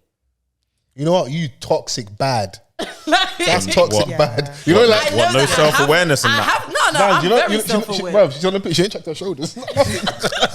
She playing centre mid, bro. Like this. I'm struggling to think of what it is. Now, I feel like my toxic trait, I'm just gonna say right now I just don't feel like I have any. I know that I do, but right now I can't think of any, so I'm just gonna pretend it. You know what? We can let her you can sit on that for now. Foles, you can go next. I'm gonna circle the block. Yeah. Numbers between you say 1 and 31. No, you can answer the same question. Or the same question? Yeah. All right, that's kind of mad. Still, Toxic trait. Move on. Now, the look on Chrissy's face is like, I'm waiting for your ass. I'm waiting for you. Also, I need to see the rundown of these questions. I need to know that these numbers correlate correctly. Oh my Are you gosh. They do. You're just running amok. Trust me, guys. You guys. Trying to think. I have a very interesting arguing style. What's that? Yeah. Really? Oh. Yeah. Who would have thunk it, eh? Look at us. Look at us. Who would have thought? Who would have thought we got here? Look at Not us. me. Yeah, I have a very interesting arguing style. Okay. Yeah, so something just don't get left. We have to go over and rehash and which is something I'm working on. So currently pray for me, guys. Okay. Sending love and light your way, King. Do you know what? I actually want to piggyback off of that because that. No, don't piggyback. Don't use mine. No, because I was better thinking what have I heard recently, and actually that is something I've heard recently. Yeah, I nitpick at sentences, so something could be a conversation, and it could quite easily turn into an argument because you might say, I was with my friend. But your friend always has a name. But suddenly, when they've got a dick, they ain't got a name. It might not. Oh, this is very specific. Follow. This sounds like pain. He's even yelling. Wow. Sorry, so am I too close? Cool down. Sorry. Shit, then. You guys wanted the real. I hear it. God damn. Nah, it might not even be something like that. It might be like I'm having a conversation with Chrissy, and Chrissy has said, it's not often that I argue with people, and I'm like, not often, no. And it's that. No, you toxic. You're toxic. It's that little nitpick toxic. that, like, do you know what I mean? It's the unraveling that it's like, was it necessary? Just let it go. That's Okay. bullshit. So yeah, it's quite toxic. It's quite Okay, toxic. well, thank you for sharing with us. And What number am I picking? you're answering the same question everyone else has answered. Oh, What's your toxic trait? Just not caring enough. This guy's a serial killer. Sorry. Next question. Well, all right then. You know, ones you don't have to dwell on it too much. Yeah. Yeah. Like, okay. Folsman, pick a number. Between 1 and 31, yeah. Yes. Let's go high teens. 19. 19. Who was your best teacher and why? Ooh, Mr. Ricks, Okay. one of the secondary school. Mr. Ricks. He was actually, the thing is, I think he was my form tutor, but I think he did teach me 1 or 2 lessons, one or two times, might have been science, but actually didn't teach me that much, but just in terms of like, positive role model. Wait. Like, Did you say that he didn't teach you that much? no, I'm talking Like, like, told me no, one or in two terms of like, Right. in terms of like, I know, if I said to someone like, Yasmin, a Dr. Dialli or whatever, who I had at a certain point, he was my teacher for like triple science, isn't it? So they were, like he was my form tutor. That's what I mean. I didn't have him for English, all these other lessons, but I have been taught by him before. But I had people that were actually my teachers, but he was my form tutor. But like there was just something about him and how he dealt with me. There were points in like my life where I don't know if he knew stuff was going on and my mum had quite a big affinity for him. And he likes black women as well. So yeah, I don't know what's going on now. Wait. When I was in school, he's a white guy, innit? When I was in school, yeah. I hear you. You know, like when you was in school, like that door where the teachers go into in their staff room, like it must be crazy in there. For him, I've always wondered. it was brazy in it, car. I've always wondered what was going on in the teacher's staff room. Yeah. Did you not know? No, I always wondered. I was Because like, what's behind those doors? What are they doing? their It always staff room was felt so like- right below our main hall for lunch, innit? So you'd always pass that staff room door. And a lot of my English lessons were on that floor when you always see him coming in and out of there, but like the door shuts very quickly. Yeah, It's one of just them like- doors, it's like that. What's behind the door? Them doors that they close behind them. Like, Yeah, firmly yeah. shut. It's like rah. But yeah, he probably my and Miss Katongale when I was in sixth form. She's Interesting my name. sociology teacher. Don't know that. And probably I'm trying to maybe other than maybe one person I was saying, I was probably like I could have been wrong, but like the energy gave her like she didn't like she was far off in age from us. So that kind of helped maybe in regards to like life experience and conversations, and the fact she was teaching like a humanities project. So like None of the men were trying to move to it, no? I can neither confirm First nor of all- deny. Huh? Don't Sorry. do that. What I would say, Vans, if you saw her, I'm just So, saying. Yasmin. no, I ain't finished. Why are you rushing?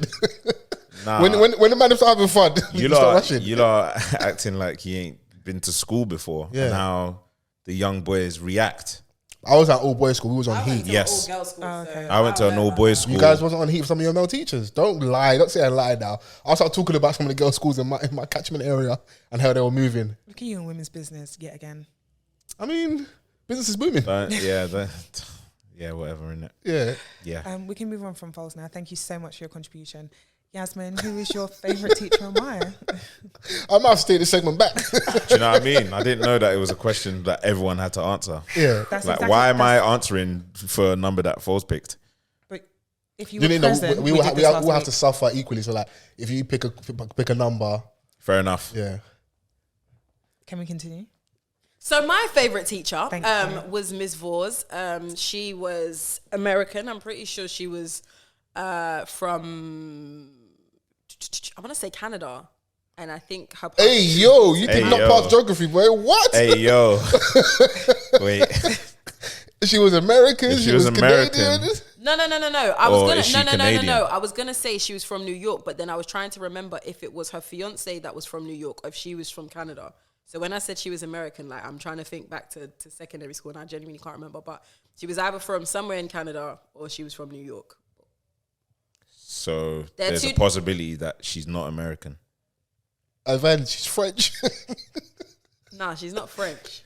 You, Anyway, both of Chrissy you. knows what I'm saying, I innit? But the understand. Chrissy point doesn't, is, you know. she was I always do. talking about her fiance, and I can't remember if it was the fiance that was Okay. Canadian or if he was from New York. So I'm saying one or the other is correct, but I don't remember which one. If they have a child, their child is definitely from America and Canada. No, because she also told us that the engagement got broken off. But anyway, the point of the matter is she was a dope teacher. She was very gung-ho about teaching us about Black history and making sure that being in a all girls school that was predominantly black, Right.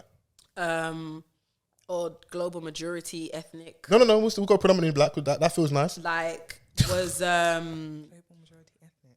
Brethren, yeah, the terminology switched up now. It's no longer POC, but anyway, we'll get back to that one. But the thing has No, that's all you. I think she was an incredible teacher. She made education come to life. And now, knowing that there is neurodiversity at play, I think it was very important for me to have teachers that actually made education feel like it wasn't just them reading very dryly from a textbook. You know? And she was very good at that. And she also, although I probably shouldn't say this on record, but I don't think she's a teacher anymore, so it is what it is. But yeah, there were occasions she'd kind of pull me out of class because I didn't really say on record that I wanted to be a comedian, but I think there were kind of very clear undertones. I used to do impressions and stuff, so she would pull me out of my registration period to go and like, We'll stand outside the staff room and start. you're moving mad. Nah, she would have me If you want me to sign your planner, do that impression of Tell some jokes, Queen bruv. Latifah. Nah, but it was for like the year 10s and year 11s at the time, so that kind of just got me some extra props. So it also helped out in the creative journey in the long run, which I'm quite happy for in terms of just writing. And what overall stuff. grade did you get for her class? Oh no, she wasn't that kind of teacher that was on some like I'm gonna bump your grades up type of beat. You still had to study and do hard. It If you think I'm out here doing deaf comedy jam and I ain't gonna get an A star, are you not crazy? What? Oh my God. Listen, I don't remember that far back. I don't even remember history as a GCSE. Like, I definitely did not continue it into the end period. I don't remember none of that. But nah, she was a very amazing teacher and kind of set the standard, I feel. There were other teachers, but personality wise, it just wasn't that. I feel like from an education standpoint and personality, she was just really dope. Shout out to Mrs. Vors. Is it Vors? Yeah, Miss Vors, yeah. Miss Vors. What about you? Mr. Lloyd Williams.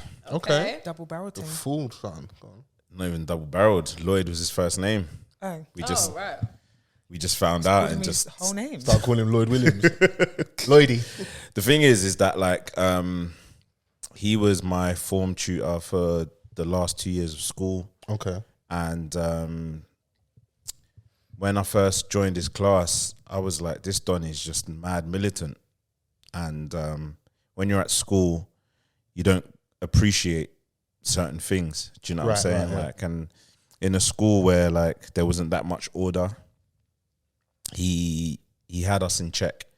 And eventually the respect levels between student and teacher was like something that created a bond between all of us. Do you know what I'm saying? Like to the point where we got to understand him and he started to understand us. And as the bond grew, like despite us being like, you know, super familiar with each other, it was still, you still had to address him as sir. He was that type of old school militant Jamaican man. And he was like, yeah, my kids, they call me sir too. Like I enforced that in my My household. wife, she calls me sir too. I'm like, shit then. And like he was a black belt in judo. Were you and guys stuff. aware of this at the time as well? Yeah. Yeah, of course you guys have got patterned up. Go on. Nah, the thing is that like he didn't reveal that in the beginning. Okay. But as time went on, he let us know what he does outside of work, and he got all of his kids into it as well because he felt like there was a lot of discipline to learn from it, and all other life lessons that you can learn from that. Yeah. And he tried to implement it within the classroom. Obviously, not doing judo and all of these things, but So some of the principles that he teaches you. yeah, man, and he was someone that cared, you know, like, and he did what he could with what he was given. Do you know what I mean? So there was always like that affinity, like even like with the baddest dons in the year, You respected him.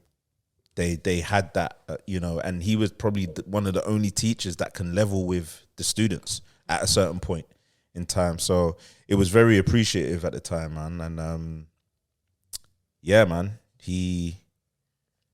Have you guys seen Mr. any of Williams. your like those teachers that had a big impact? Have you seen them since you've left school, left college, left uni? I did. I saw him again years later. Due to something unfortunate. Someone that went to school with a friend of mine passed away. So he was, rest in peace. Yeah. So he came down to the service and stuff like that, and it was good to see him. Obviously, a lot older and stuff. So like, but yeah, he was just happy to see, you know, all of. He called us like his favorite students. It could be cap just because he saw us, but I truly believe it. Seat to perform in. I truly believe it, and he was like, the school got a lot better, yeah. But he said, believe it or not, I preferred you lot because it was different. You lot were just you lot were smart, but just misdirected a lot of the times. Yeah. Do you know what I mean? Like, whereas now it's just like there's no challenges. And No, I'm you like, find fair enough. Fans, better teachers, they don't like neeks. They like kids with character. They don't want kids that are just too patterned up. They don't, man. If you're listening to your teacher, please confirm what I'm saying to be true. You guys don't like neeks. Yeah. Like, you like the child that's gonna like make you earn your coin a little bit. Not too crazy, but like, Yeah, man. like maybe earn this, innit? I don't know, innit? Like, I can never be a teacher. So They'll fire me. Bro. shout out to all the teachers out there, even like my friends now who are teachers. I don't know how you do it. Yeah. Because when I was in Hard school, drugs. I couldn't envision this. Yeah. Like, dealing with someone else's children and You like, can't smack them.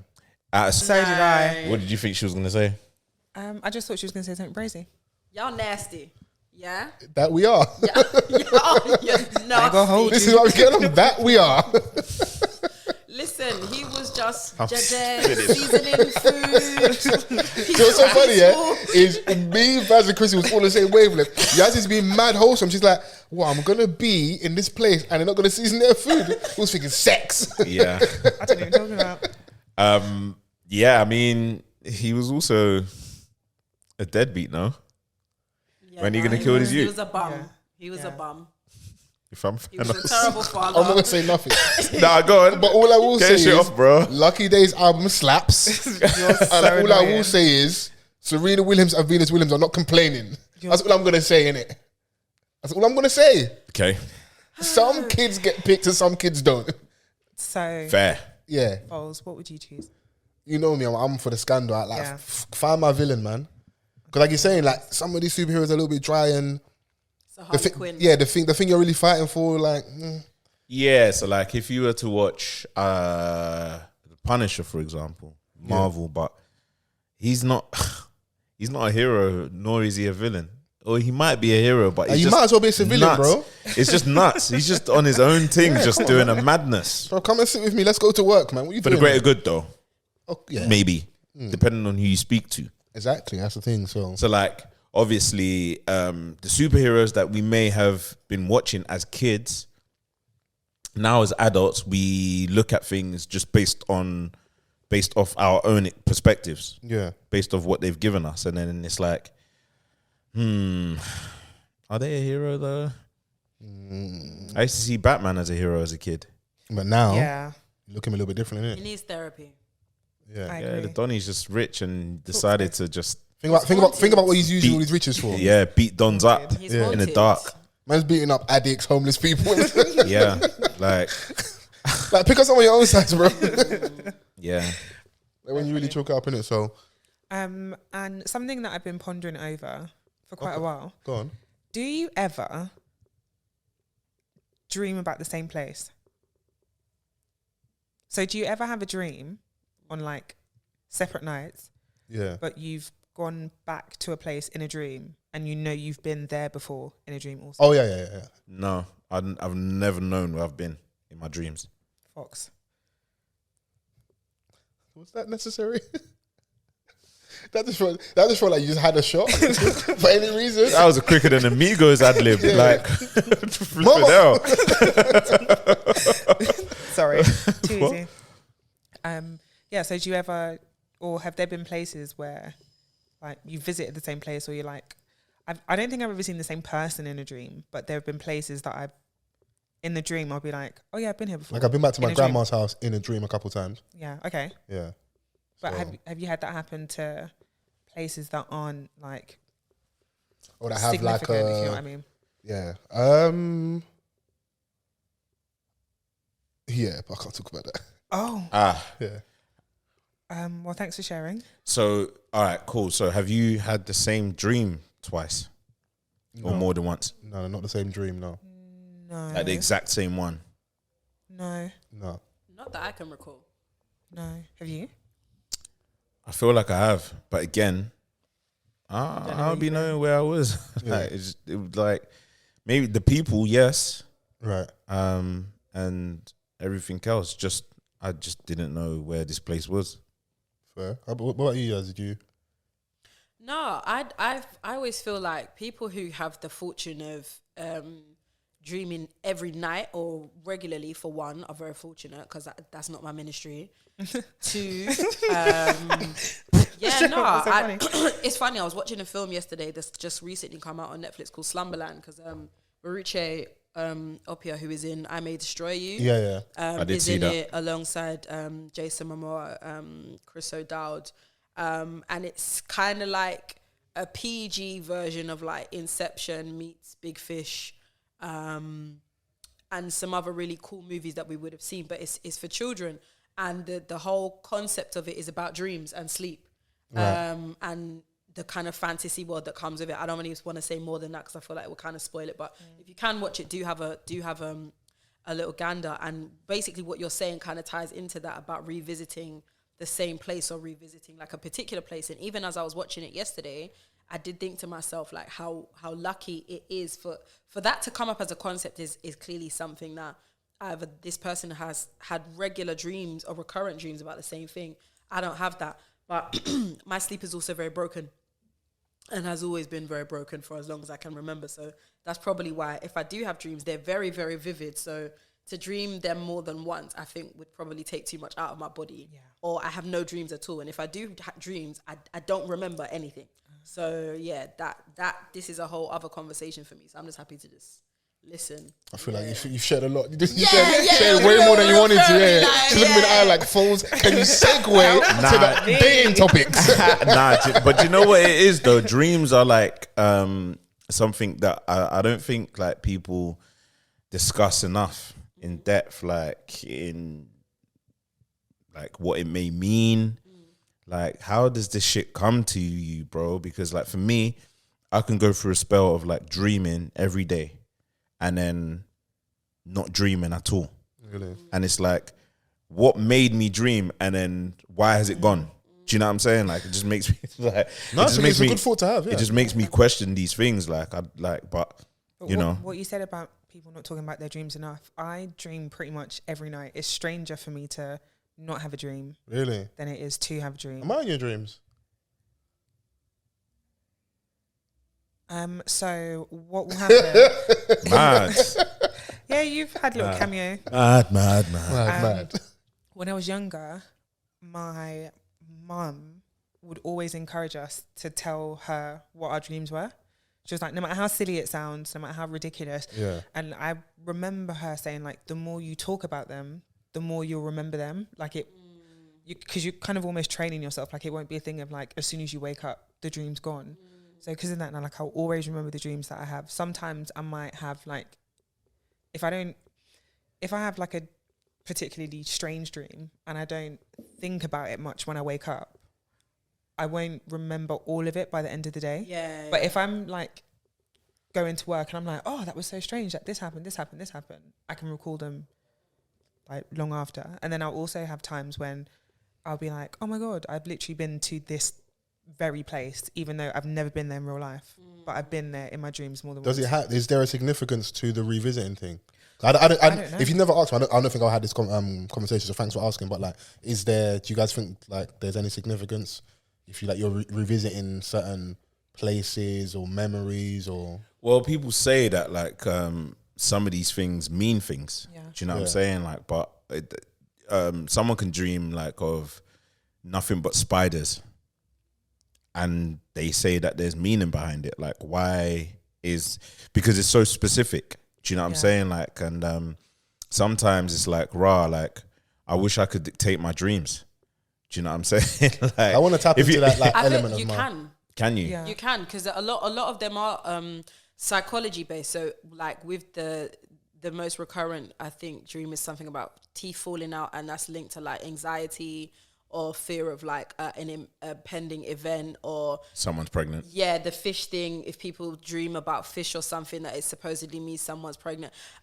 So it is good. Like if you can remember it and then look up like key things, a lot of the time it does kind of relate to key events that are happening within your life. Or if, I don't know, say that you've got like a pending job interview, you might be a bit pensive, or you're having a madness with your partner or ex-partner or whatever behind closed doors. Like some of those emotions do correlate. Why the significance of the imagery in the dreams, I don't know. It is something I've been wanting to read into for some time, but psychologically it does. From a psychology perspective, a lot of it does make sense. Yeah. It's mad because like some of my dreams have been in 360p, and some of my other dreams have been in 4K. Yeah. Having a Having- vivid dream. Oh my Having God, a it's dream in horrible. crime watch camera is crazy. Yeah, it's like it's very like grainy, where like you don't remember much. There's like It's like, key pieces of like it's a brain fuck, and then you've got like the mad vivid ones where you wake up and it still feels real. I might have to like take a visit to one of the elders in the family and see if we can tap into a conversation with the ancestors and find out what's see going on what's with these going on dreams up and there. stuff. I was like, right, like why does my vivid dreams like have to be sad ones? You know, why can't I dream of getting neck in 4K? Well, speak to God. and I mean, that's all from me this What's week. killing Thank me you there? so Hey, much. that's a tough crowd, right? I, A man has wishes. Come on, man. Yeah, yeah, Like, I yeah. hope you get all you wish for in this life. very true. If that's what's weighing heavy on your heart, Yeah, then Put a mic in front of people and they want to be different. woo, like I won't drag you off the podcast. I said people. new hair, new you, young Rapunzel. Society we can drag, right? Wow. Are you good? Okay. Are you good? Yeah, you good? I'm well. Cheers, Okay. guys. Chrissy, a young friendly fire. Nothing wrong with that. Yeah, Little bit of friendly smoke. No, I'm done. Thank you. I love that energy. So, are we off the dreaming chat? Chrissy's corner was fantastic. It was. The I enjoyed condescending undertones right now are just Say killing me. You it's know. a lot, man. Yeah. No, I enjoyed it. You thoroughly enjoyed Did it, you, Did you not enjoy it? Don't drag them into this. When the man says, "Did you not?" Yeah. Did you? Yeah. Yeah. I'm glad you enjoy, guys. It's a bit of what goes on in my mind, you know. Like that, just anytime you have a little random thought, just I have so many. because no one's ever asked me that before, and I was thinking, This is because when I'm actually more something stressed out, so when I'm like, the dreams are struggle.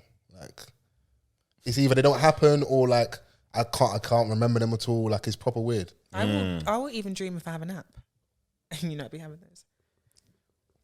You're living a good life. Oh, with do you know, it's them because I've been them on midday annual naps. leave. I've been on annual leave since last Thursday, and then I go back to work on Thursday.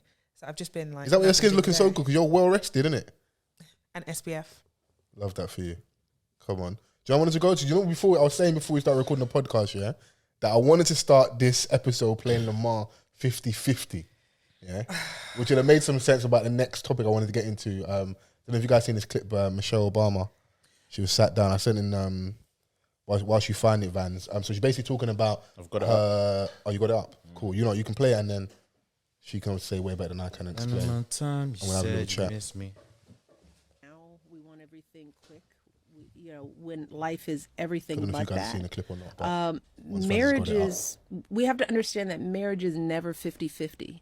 And you sort of wonder how that idea kind of got out there. I have found that if you stick with it, over the course of your entire relationship, you may have 50-50 over time. But if I look over my marriage, if I were to judge it in year 5 or year 10, there was never 50-50. Somebody was always giving way more. Someone always needed a different kind of thing. You have to evolve with it. And so, there were times when I felt like I was 70% in and he was doing 30%.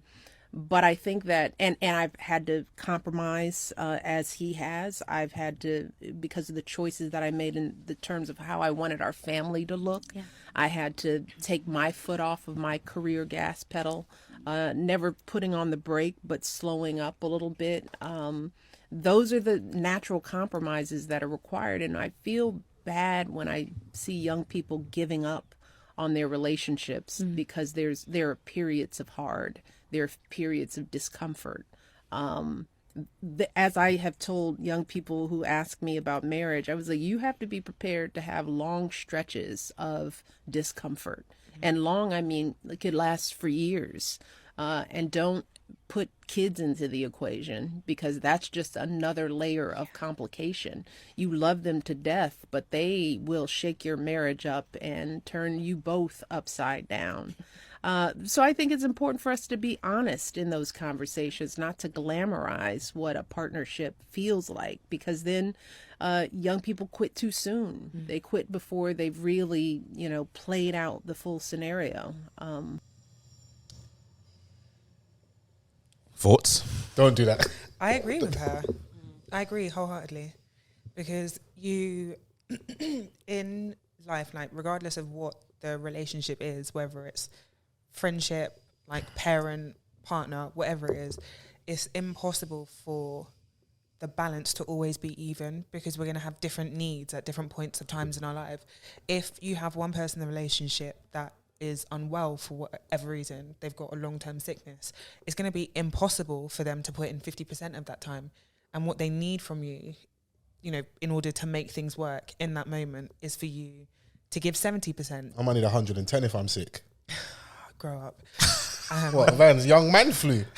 Come and rub my back, man. Like you crazy. don't feel like you're dying just because 2 little sniffles. Anyway, and so in that moment, you need to give 70% because they can only give 30. Yeah. I think where the issue lies is if you have someone who is perpetually not pulling their weight, so to speak, and that other person can't rely on them as much, or when they need them to, or when it's your turn to, be the strong person in that point in time, you're not there because it's hard, or I've got other commitments. It's about, I think in those times you see how dedicated one partner is to another, not in the times when things are going right, but when you need someone, when you can only give 30%. When we're in the trenches, you're going to see who's really who. Yeah. Yeah. And it's not going to be, like, if you're in a long-term relationship, it's not going to be sunshine and roses all the time. There might be, there might be a month or so where you're not necessarily beefing, but you're just not in sync, and it's not quite clicking. You're not finishing each other's sentences. It's not, do you know what I mean? Like it's just a little bit, and you don't give up in those times, but also you need to know when to quit. Okay. Basically what you said is leave. Typical mansplaining. That's all I heard. Leave. Okay, all right. Go. I mean, I think that people tend to sometimes forget that we're humans in a human relationship, because as a standalone, like, I'm not going to be 100% all the time. And sometimes like, I can give, let's say, to someone else 40%, Bro, but it's 100% to me. Sometimes I don't even give myself 40%. Do you know what I'm saying? Like my own self, the love of myself, I don't even give myself 40% sometimes. But like I said, man, like sometimes your 100% could be a 40%. Like, it's what you have at the time. Like, you're doing your best in a time where you're going through something. Just you on your own, without a partner. So like, to say that, to get into a relationship and you being 100% all the time is just mythical for me. Like, I don't believe in that. Do you know what I'm saying? Like, I feel like within a partnership, you are, sort of having the other person is to make things a little bit easier. If you need that pull where you can't get from anyone else, you look at your person. That's why they're called your person, in a sense. Right. But then, yeah, man, like, for it to be like a fairy tale is very idealistic, man, because, I think the main point that she was probably trying to make is that, like, the generation that she's currently seeing at the moment is that they give up too quickly. this is why it brought her to the place where it's not gonna be what you think it may be. Sometimes, like, you know, the other person may not be connected into something where you lot found your connection in the first place, how we got here. Right. And, you know, like, I mean, we've all been in relationships where, you know, sometimes it doesn't feel the best at times. Do you know what I'm saying? Like, so to expect something else just because it's called a marriage, I think that's where it prepares or it sets people up to kind of fail if they have. Yeah, because it's not the final stop, innit? Yeah, you know. But that's just you know, my small observation on I what think she's some just of the said. pushback that I would maybe give or I understand in terms of the points people I've seen given is that, like, she's also from a certain generation. So one could argue she's saying she thinks they give up too easily.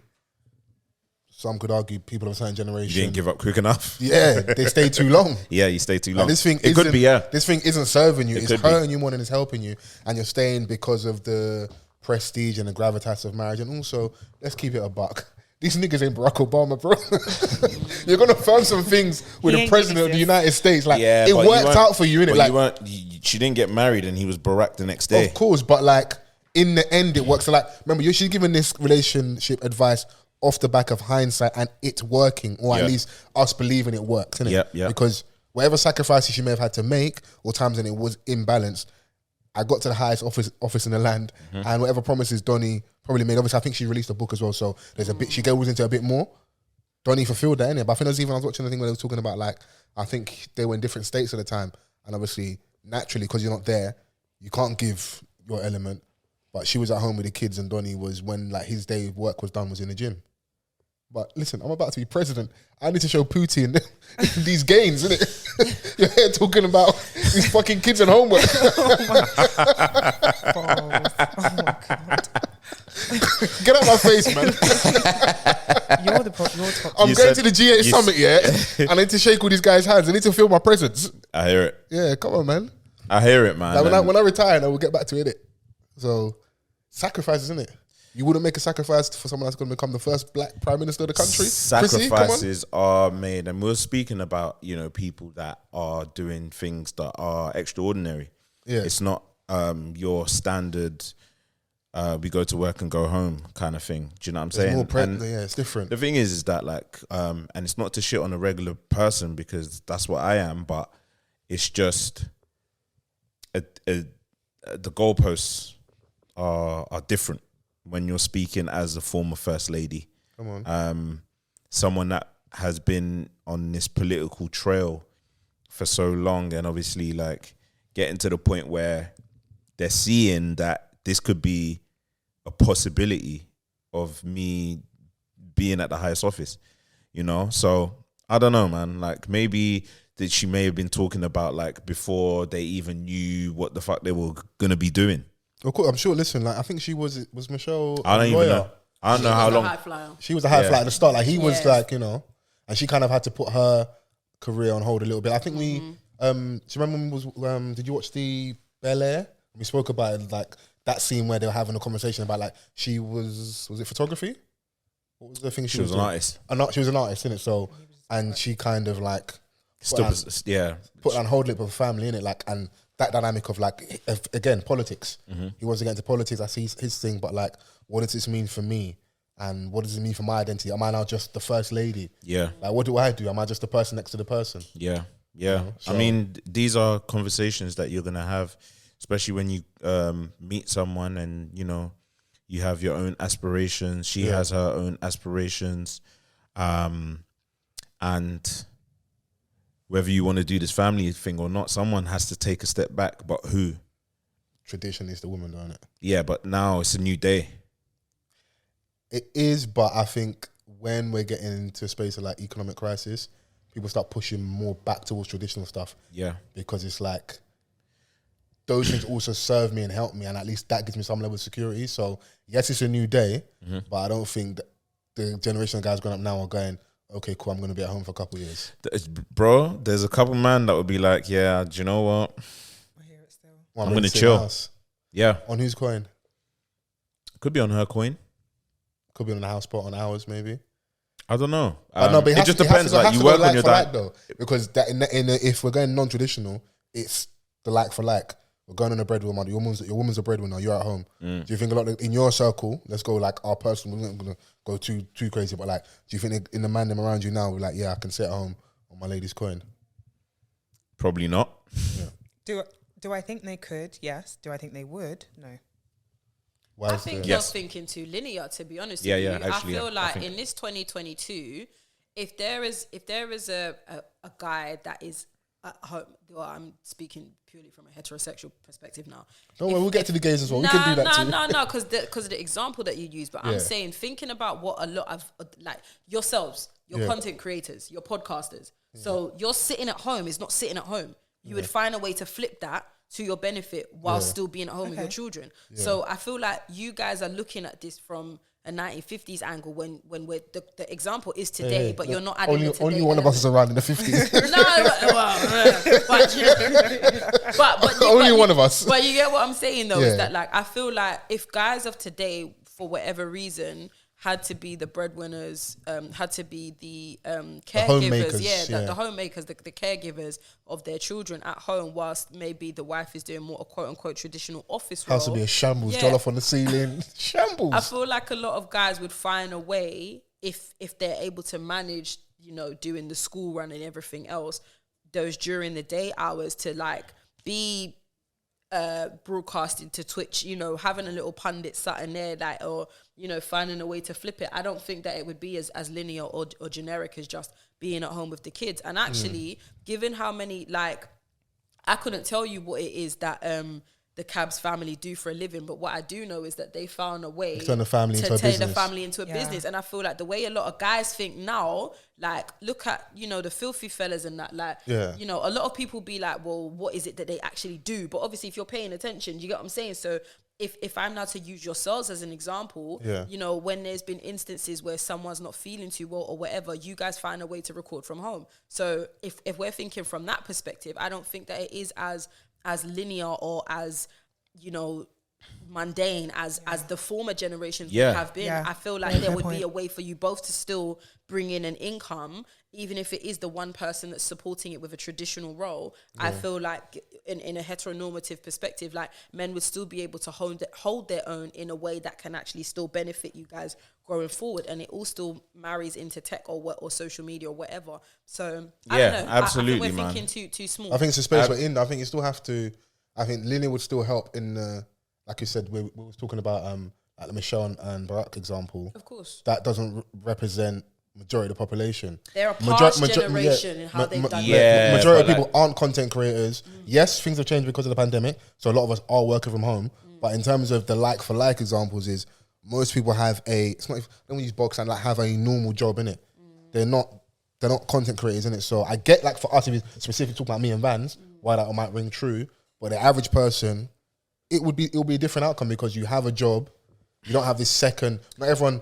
Maybe we're probably also being forced more into the second hustle because they're oppressing us with, like, stagnant wages and economic difficulties don't allow for that. But like, even tech roles you can do at home now. Like, I know a lot of companies have tried to push back after the pandemic. Like, nah, man, too many of y'all being bum ass at home. Like, we need y'all taking back in the office. Like taking naps. But again, because of what that shift was, it has created a whole plethora of roles that can be done remotely now. And this is again why I feel like there is actually, for the first time, more scope for men to be at home and maybe not feel emasculated for whatever reason. Like, you can still do your thing and make your coin. Whether that means that you're being an active caregiver, that's your own, innit? Like, I'm not here to scrutinize being a stay-at-home dad's brazy and your wife's still doing all the duties. That's crazy. No, but that is a good point to raise because, like, you could be in a house and not be present at the same time. Do you know what I'm saying? So, like, just to add to Yazzy's point and me saying that it's a new day, like, a lot of these examples is what I see my day-to-day at work. Like, there's people that are just at home with their spouses because their roles have afforded them to do this. And it to some people, they could be like, it's benefited their relationship or their marriage or whatever their family dynamic is. And some, it may not go that way, but it's just the options are there now in a way that it's never been before. That's Do you know what I'm true, saying? yeah. For the regular or the average person, like, and we've seen something like this in the celebrity world with Tom Brady and his wife Giselle. Well, I think they've filed for a divorce now. Yeah. Well, not they. She filed. Oh, she filed for the divorce. She put her career on hold to look after the kids and the family, you know, prioritizing that. And she wanted absolute high flyer, bro. She has more money than him. Do you know what I'm saying? But she put that to the side, and then he's at an age where, in professional sports, quote unquote, you would retire. He should be retired. Yeah, should be retired. He did that, and then I'm guessing he was at home and he was like, Nah. well, this is what you have to deal with all these kids. I'm going back to work. He was like, nah, I'm going back to work. So obviously she's like, rah, this ain't working for me, so I'm out. Yeah, I'm better off doing it on my own. The story is a promise was broken, innit? Yeah. They had a timeline, and then he reneged on the timeline and went back. I think he won. Like, nigga, you And then, 38. but now I don't know if he's winning. So like, you're risking all of this, and it's like not even working out. So, and it's a real conversation. Like, of course, celebrities aren't, but it's real. It's like, yo, after like everyone has to have like, cool, I'll put my fingers on the back burner for now, but where, how long for? What are you doing this for? Because you're like 300 M's up. It can't be for the bread. Yeah. Maybe he's a workaholic. Maybe he's addicted to that thing, innit? Maybe. But some people also another part of it. Some people actually like, even people that retire, they now don't have that thing anymore. They die earlier. Like they need that routine, innit? Yeah. You know, something that you've kind of always known and you've been at the top. He might be trying to break records, and you're the GOAT. You're widely considered the GOAT in that sport. She's widely considered as one of the GOATs of her generation in the modeling industry. Yeah. So, you know, I don't know, man. Like, do whatever works for you lot. But if you're chasing greatness, there's some sacrifices. No, but he's chased the greatness and he's accumulated the greatness. He might be trying to go past the next point. You can see Ronaldo trying to claim goals that are not his. Like, Donny wants like all the accolades in it. So I don't know in it. Like, but it's very. Some people are like, raw. Like, what's there to be upset about? But then it's even like with the Kanye thing. Like, you've done all this stuff, but like all I really wanted was some level of normalcy. I might just want you to be here when the kids get back from school. Yeah. Take them to school. You know, God rest his soul. Kobe Bryant.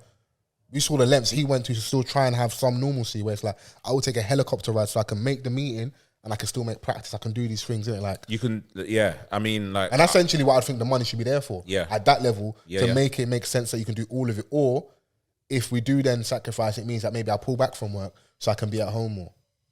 Especially like when you're coming towards the tail end of your career, you shouldn't be out of the house as much as you are, which could be the catalyst of her gripes. Yeah.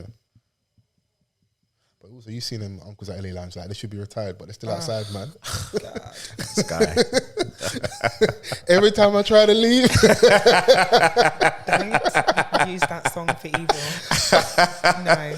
Something keeps pulling me back. No? No. So yeah, I didn't get a chance to ask Chrissy, would you sacrifice for the next, or the first Black Prime Minister of the UK? Are you ready to put your job on hold? Think about where you are right now, and he comes into your life. I can leave that place tomorrow. Okay, cool. You know, I can hand him a laptop. Okay, so you're ready to. Okay, cool. Yeah, but I have to feel like there's a chance. So you have to believe in the vision. You can't tell me like, oh, I want to become a rapper, like quit your job and support me, and then I'm just gonna like. Oh, yeah, that's the most extreme example. Come on, man. If you came to me and Vans with that, we might rush him. Like, we have to get rid of him for you. Thank you. Why can he be anything else but a rapper? Why can't he not be a rapper? Think about age now. Like, think of coming and saying like, I'm trying to start now. Yeah. Maybe it was a talent that you've always had and you've suppressed it. Suppress it some more. There you go. That's it. Yeah. Is it just hate? Y'all some hate. Sounds like hate to me. Sounds like hate to me. I think as long as you're not expecting me to just give up my life and they're putting in some sort of effort towards it as well, fine. But if you're just like, oh, babes, pack your bag, we're going to Washington. Huh? I'm getting my nails done tomorrow. Hey, man. You're going to let nails stand in the way of you being the first Black woman outside 10 Downing Street next to your husband? Yeah. I mean, you know. Are we still talking about rap? No, I was just on mine now. I'm like, what? It's like, where we going? Why are you going Washington to bust your career? What? A rapping prime minister. Prime Minister, president is that? Like, what? But I think the overall point is there will be sacrifice in relationships. Yeah. It's not always going to be 50-50. I think part of the reason why this conversation blew up is obviously it starts becoming a gender conversation because it's traditionally women that get the short end and stick when it comes to this, innit? Yeah. Because they're the ones that you're the one's going to have the child. You're the one's going to put your career on hold. And that means, do we have a money pot saved already? What does it look like going forward? Yeah. Who's going to pick up the kids? These are real things. It's all patriarchy as well. Like even just like the laws in this country just surrounding like when you have a kid. Because how much time do you get off when you had a child? At the time, 2 weeks. Jesus. Agency work as well, statutory pay, like so it was peanuts. Most and then ridiculous thing I've ever I had to heard. take like just like a week, or a week, like a week at your holiday balance of my holiday balance. So it was 3 weeks in total, but it's nowhere near enough. Yeah, It's you know what I'm saying? archaic. It It's really crazy. It speaks to how unimportant that the government and higher powers feel that men's part is in rearing children, and that's insane to me. Yeah, That's actually insane to me. 2 weeks. The baby's head has still got steam coming off the top of it. That's how fresh the baby is. Two, Yeah. 1 and 2, 2 and 1. the thing is, the 2 weeks is so short. You might as well not even take it. Brethren, You might as well go to work. 2. it was horrible, man. Like, and I just like maybe because I wasn't a parent prior, like I didn't really pay attention to it, and it didn't really affect me in that way prior. But then like when I was in it, I was like, this is nowhere near enough, even like just from a support level. You feel guilty? Let alone, yeah, absolutely. Absolutely. But I had no other choice. Because it was, I got to make this bread. Yeah. So, I'm starting to see it change a little bit. Yeah. Shout out to all people that had babies during lockdown. Yeah, and Cheat code. yeah, 'Cause you and, wanna- and some of these companies are starting to really implement longer time periods Good. It's necessary. as they You can should. share the time. Some things Yeah. you can share. Or the, just time have both with your lady. your family, like your little family that you're creating, just all be at home. Like it should be that. Bro, I see my sister thriving with my niece, like little lockdown baby, work from home, things are patterned, and even to his credit, like her partner, like, yo, I'm gonna do the school. I'm gonna move stuff around so that I'm doing this, I'm doing that. So to your point earlier on that, It's some great. guys are changing, innit? And like, not that they need to get extra credit because that's your child, you're meant to do that, but the conversations around these things are changing, and some of the actions from some people, and some men specifically, are changing, innit? Yeah, absolutely, man. So Yeah. shout Shout out to the breeders out there, man. Have the youth there, man, whilst you work from home, man. Time is of the essence. the time is of the essence. Why are you looking like that? Listen, why are you acting surprised? You shouldn't be shocked at all by my verbiage, my antics, my behaviour. This is my one safe space, and you want to take it from me? No, it's my fault for expecting better of you. Mad. Fair. Fair enough. Look what you're doing to Yazzy. You're boring her. She's yawning. See her there? Yeah. Fully on the mic. Brethren, I was here on time, man. I got a hospital appointment at 9 a.m. Like, let's go. Everyone's been super honest with me. I love you. Listen, nigga, man. Let's get to. You know what we can get to. I gave you the best of me. My energy is depleted. Okay, before your energy goes, part of the reason why you're here, what you got going on recently, because I know obviously we started with like who you are, your background for people that don't know. Let's dive into what's been happening recently and some of the wins and where people can sort of show love and support. Forgive me. No, we've forgiven you already. No, genuinely, I wasn't yawning because what you No, it was what Chrissy said. It was what Chrissy said. Wait, let me find a second wind. Yeah. Run the question again. Yo, what have I got going on? Yeah, is that what's up? Yeah, what's going on? What's going on with you at the moment? Okay. And how can we show love to our friend and big her up and love? No, honestly, thank you so much for even inviting me in the first place. It really does mean a lot because it's been an uphill, and pushing and promoting anything that you work or you seek to create, it's not easy. Like the PR machine, it's a team effort, Yeah. This is why people have you're speaking on Stormzy, he's got all of 0207 and Murky and Fans Untold and Network, etc. like this is years in the making, you know, when you're very grassroots, regardless of the 7 years prior that I may well have, it's like that still requires a certain level of knocking on doors. And you know what, big shouts to all of you guys, because, you know, of your own accord have done a little 1-2 Instagram post or a tweet, and it means a lot, you know, because that's visibility, and whether people want to engage with it or not, it's something that people will see. And so I appreciate that, because without asking or without prompting, you know, a lot of my tribe and my extended network were just like, rah, big up, let me repost. And what people chose to repost is the fact that I got to have my directorial debut across Channel 4. I wrote and directed a short film called Unfit to Work. And it was one of 2 films that were commissioned to celebrate Channel 4's 40th anniversary celebration. So the channel was launched in 1982 as a very late 80s baby, and all of the films needing to be set within the 80s.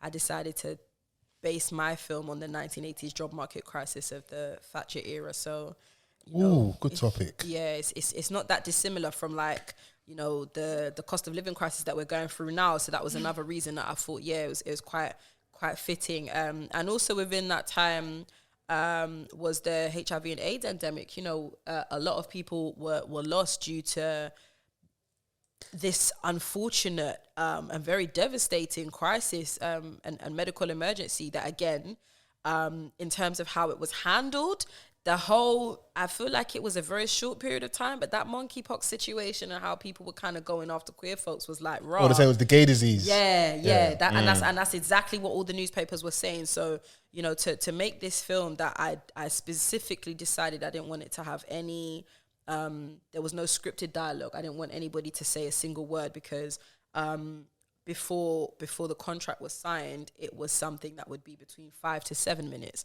And then this broadcaster really did browbeat me into like, no, it needs to be a firm 5 minutes. So I've had to fight for every single image that was seen on screen. Every single second had to count.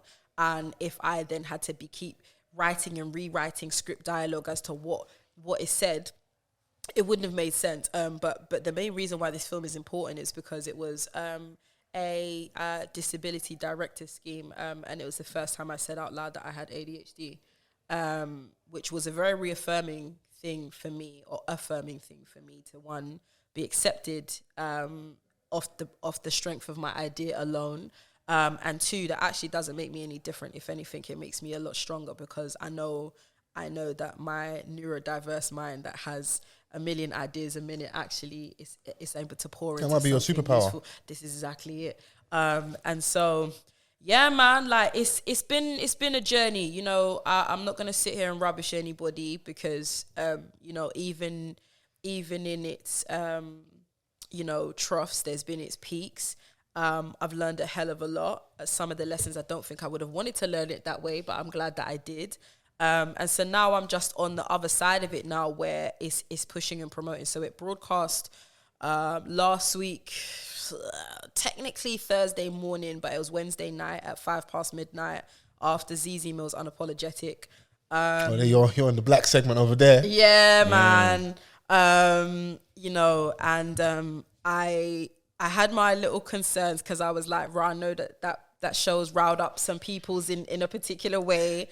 Chrissy's smiling in the corner. I see you. I'm going to avoid your eye contact for now. But yeah, it's riled up some people. And so, you know, I did wonder, what's people's temperament going to be then if they're still awake to see this 5-minute short film, that as much as it's meant to be heartwarming and light-hearted, I do want it to speak to people. And, you know, there's been a lot of feedback in regards to like, I can't believe that people with various visible and invisible disabilities were treated this way in the job centre in the 80s. And that's been an interesting take in itself, because it's like, what makes you think that's not still happening today? Absolutely, because there was a time in my life where I was in the job centre. Do you know what I'm saying? And like, I didn't like the treatment in there at all. It just made me feel worthless in a sense. Yep. Do you know what I'm saying? Like, especially like with everything that I had achieved and stuff like that. But on the job front, it wasn't working for me. So obviously I just did, you know, what I knew was available to me. Go to the job centre and see. And it wasn't a nice place to be. So like, you know, people with disabilities, like it was just going to be, a lot times worse because, like, you know, especially if you have like a visible disability, they're just going to look at you and class you as unfit. No pun, but what I was going to ask you, like, as this was like your directorial debut and stuff, do you think that it was the best start for you to have a short 5-minute film, or do you think that you would have probably faced more challenges if it was like a longer feature? That's a good question. I'm glad that I started off with a 5-minute short, because in terms of number of script pages, it just reached 7 pages, and I guess the rule, give or take, is meant to be a minute per page. And so even from that sign off, I was already told it's too long. And I had to fight for every single page because it's long because I'm having to describe every scene because there's no words. Right. Like, the main reason that I made there to be no scripted dialogue was so that it's as universal as it could be. Is that regardless of who you are, from a disability lens first, and then from an international lens second, you can understand it visually from what's happening. The only person in my film that has dialogue is the one person who is deaf and is signing to camera in BSL. And so to come to your question about it being 5 minutes, if I had made the film any longer, given that there's no dialogue, the faux pas, and I'm going to talk about it, is that Channel 4 aired the version of my film that didn't have the subtitles. So effectively, it silenced the only person that had any dialogue. It silenced, as far as I'm concerned, the whole deaf community, and I was absolutely heartbroken that cast member also happened to be a black woman. Across Disability Awareness Month as well, is a very, very, very careless mistake. error. Yeah, it's a very damaging mistake, and so But not malicious. I don't believe it was malicious, but I think the carelessness in itself speaks to a wider conversation. You're saying, is it ironic that like in the time we're meant to be even probably a bit more careful with the disabled people, we still fucked up? Is that the kind of, it's like not a sweet irony, but like it's ironic? I don't think it's ironic at all. I think it just speaks to how there's elements of this that felt a little bit like a tick box exercise, if I'm keeping it absolutely 100%. And if I had made a longer film, I think that there were a number of challenges that I, at this stage in my career, would not have been as equipped to deal with. Right. I think because of the very modest budget that we were given to make this film as well, meant that a lot of my team also poured love into this, but the expertise that we would have needed to overcome certain challenges of making a longer film and fighting for every minute of that film to be kept in would have meant we needed some real lions, tigers and bears to be fighting in our corner. And as much as there are contacts that I had that came out to assist with certain things, money talks. Yeah. Money's the one thing we didn't have. Right. So making a longer film, I just feel like it would have been a lot more political and there would have been a lot more battles. I initially wasn't happy. I wanted it to be a longer film, but actually in hindsight, I think it's the perfect duration of time. Mm-hmm. I think it allowed people to hold their attention long enough and didn't water down the message in any sense of the word, I feel. And from the feedback that's come back from the audiences that it's intended for. But I think when you make longer form content, again, it all counts. Every second counts. And I think sometimes because content is king, we sometimes can be privy to making things just for the sake of making them. You know, it's not often that we get to make things that are actually powerful, that speak to people. And in those moments, I don't want to just be making any old thing just for the sake of making a 10-minute piece of content. I would rather cut it down and cut out the fat. And so it actually, you know, does what it needs to do, than just fill this duration of time until, you know, Gogglebox comes on. That's not really what my aim is. Do you think like this is part of the stuff that, you know, when the post-production process happens, it's something that the consumer takes for granted, because obviously we don't see the nitty and gritty of the production and stuff like that. Like we're just presented with what is available to us. Oh no, absolutely. I was having a lengthy conversation with my mum, and she was talking about how much she appreciates her lengthy and extensive DVD collection, and the fact that like back in the day we might get like a second disc that's got the director's cut, Yeah, and then we've got the uncut bits, you know, deleted scenes. yeah, all the deleted scenes and stuff. And she's like, yeah, all the stuff that would be on the cutting room floor. I was okay, living. so is this what happens? And da-da-da. And like I grew up like ingesting this material like no one's business. Like, you know, everyone's playing out, and I'm like, yeah, I'll join you later, but I'm just, you know, watching this other scene of this Jackie Chan movie where they cut out all these extra stunts. I was and the fact enjoying that, them baby boy deleted scenes. Listen, why you like this, man? But He's on brand, though, isn't it? John Singleton, shout out him. Man, R.I.P. enjoy it, man. Come on, man. Rest in peace. but you know Raise what? the generation. Rest in peace. Every I threw you off in it. why you like this? Got to find the funnies, man. Yeah, We gotta find the funnies find the always- find the funnies. funnies We all gotta the time. find the funnies. Yeah, I've completely just forgotten what the question is at this point. But just saying, I was Does taking the it for consumer granted, innit? take it for granted? Obviously, not knowing what goes on behind, and like you having to fight for including everything that you want to in the final piece. I want to say yes, but then at the same time, it's not the consumer's problem to be bogged down with whatever my fight is. Like, you know, I hear you. No, but it's just like from a I don't know. Once you, because I can imagine like dealing with the anxiety of making it and having to go through all these trials and tribulations and having to overcome certain things. But then the second phase of anxiety when it's actually released, and you're obviously wanting for it to be received well, and you have to deal with like the criticism.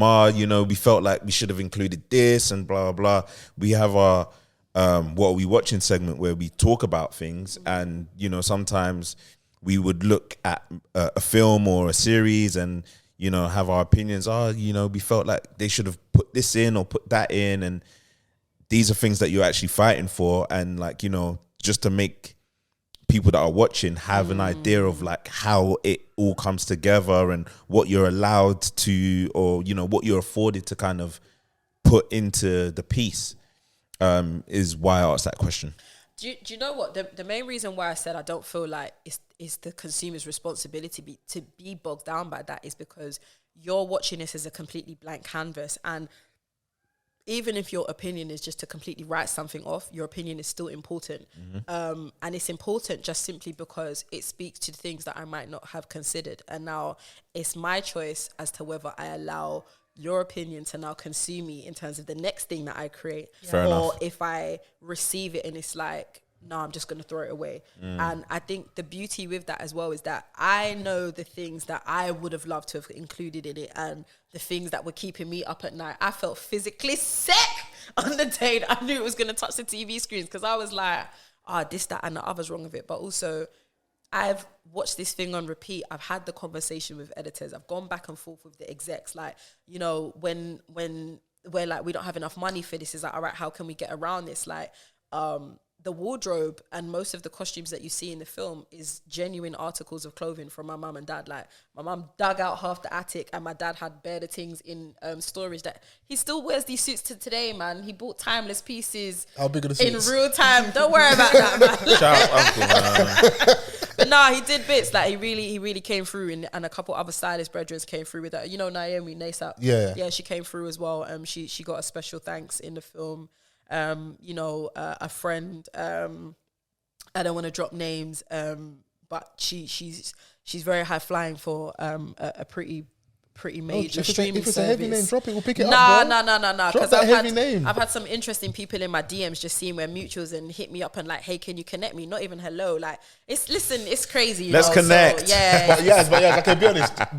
Do you also, I'll say my perspective. I almost, even though I don't like it, I respect it. You know why? Because you don't care how I'm doing. You don't care how my life is going. How's my mom? What's going on? What you want is what you want. So let's get to it. Yeah. Now, I hear it. I'm going to leave you on scene if I'm feeling wicked. But don't do all the fake pleasantries. Is there no element of like, you have to respect that? I hear it, but at least address me by my name, innit? This just feels very generic. Is it yo? It might as well have been Can yo, you connect like- with the head of Channel 4? Literally, legit. But it was like they also addressed that the person they wanted me to connect them with, first name only, as if that's the only person with that name that I know. So I had to put the dots together to actually be like, okay, so you've got this phenomenal idea you want to pitch to this person, and you expect me. You don't even know their surname. You haven't even introduced yourself properly. You haven't even given their surname, but you expect me to put my neck out to connect you. That don't make no sense. So anyway, I say all of that to say that you know, people in that have a lot on their plate took time to help me out, whether it was reading through contracts and, you know, making sure that I was signing things that made sense, or, you know, if just in areas that you wouldn't necessarily consider, or things late at night that we had to do. You know, Richard, shout out Sneaks, came on a very last minute tip to come and be studio engineer for the vocals that we recorded across the tracks. It's a musical. And again, when I penned the lyrics for the song, I didn't really think it was going to go beyond my bedroom. I pitched to that shortly after New Year's in January, at like 3:00 in the morning, something. And they got back to me like a week or 2 weeks later to say, yeah, it was successful. We want to move forward with your idea. And so all of that stuff and that journey it's not the weight of the consumer to care about the film. You've got 4 minutes and 47 seconds to judge this piece of material. I don't now want to inform you on 9 months, 10 months, 11 months of journey on top of that. As well, your eyes and your ears you listen from and watch and listen from are different. Yours is going to be different level of expertise, and yours probably as well, because you've got more insight to the average consumer. Bro, the average person watching these things hasn't got a Scooby-Doo, bro. Even if they've got critique, it might be valid from them, but if you present it to Yazzy, be like, okay, cool, that won't work because the lighting, like, they're not gonna know. Yeah, so absolutely. just take it, you get what you're given, man. And that's it. And that's it for me. It's just I want the purity of knowing that you that has no connection to this, you that doesn't owe me a single anything, gave this your honest opinion. So if you come away from it and you like it, I can sleep a little bit better at night knowing that actually I made something that spoke to you in a particular way. Yeah. And that's some of the conversations I've been having with people. It's just like, you know, some people knew that someone worked on it, like Richard, for instance. You know, I saw someone repost their little one watching the film, and that made me feel very full. I felt very nourished by that, because it's like, one, you took the time to watch it at foolish o'clock at night, but two, you also allowed your child to watch it, and you took something away from your personal journey because of how that person had been discriminated against for having an invisible disability. And that was all I wanted.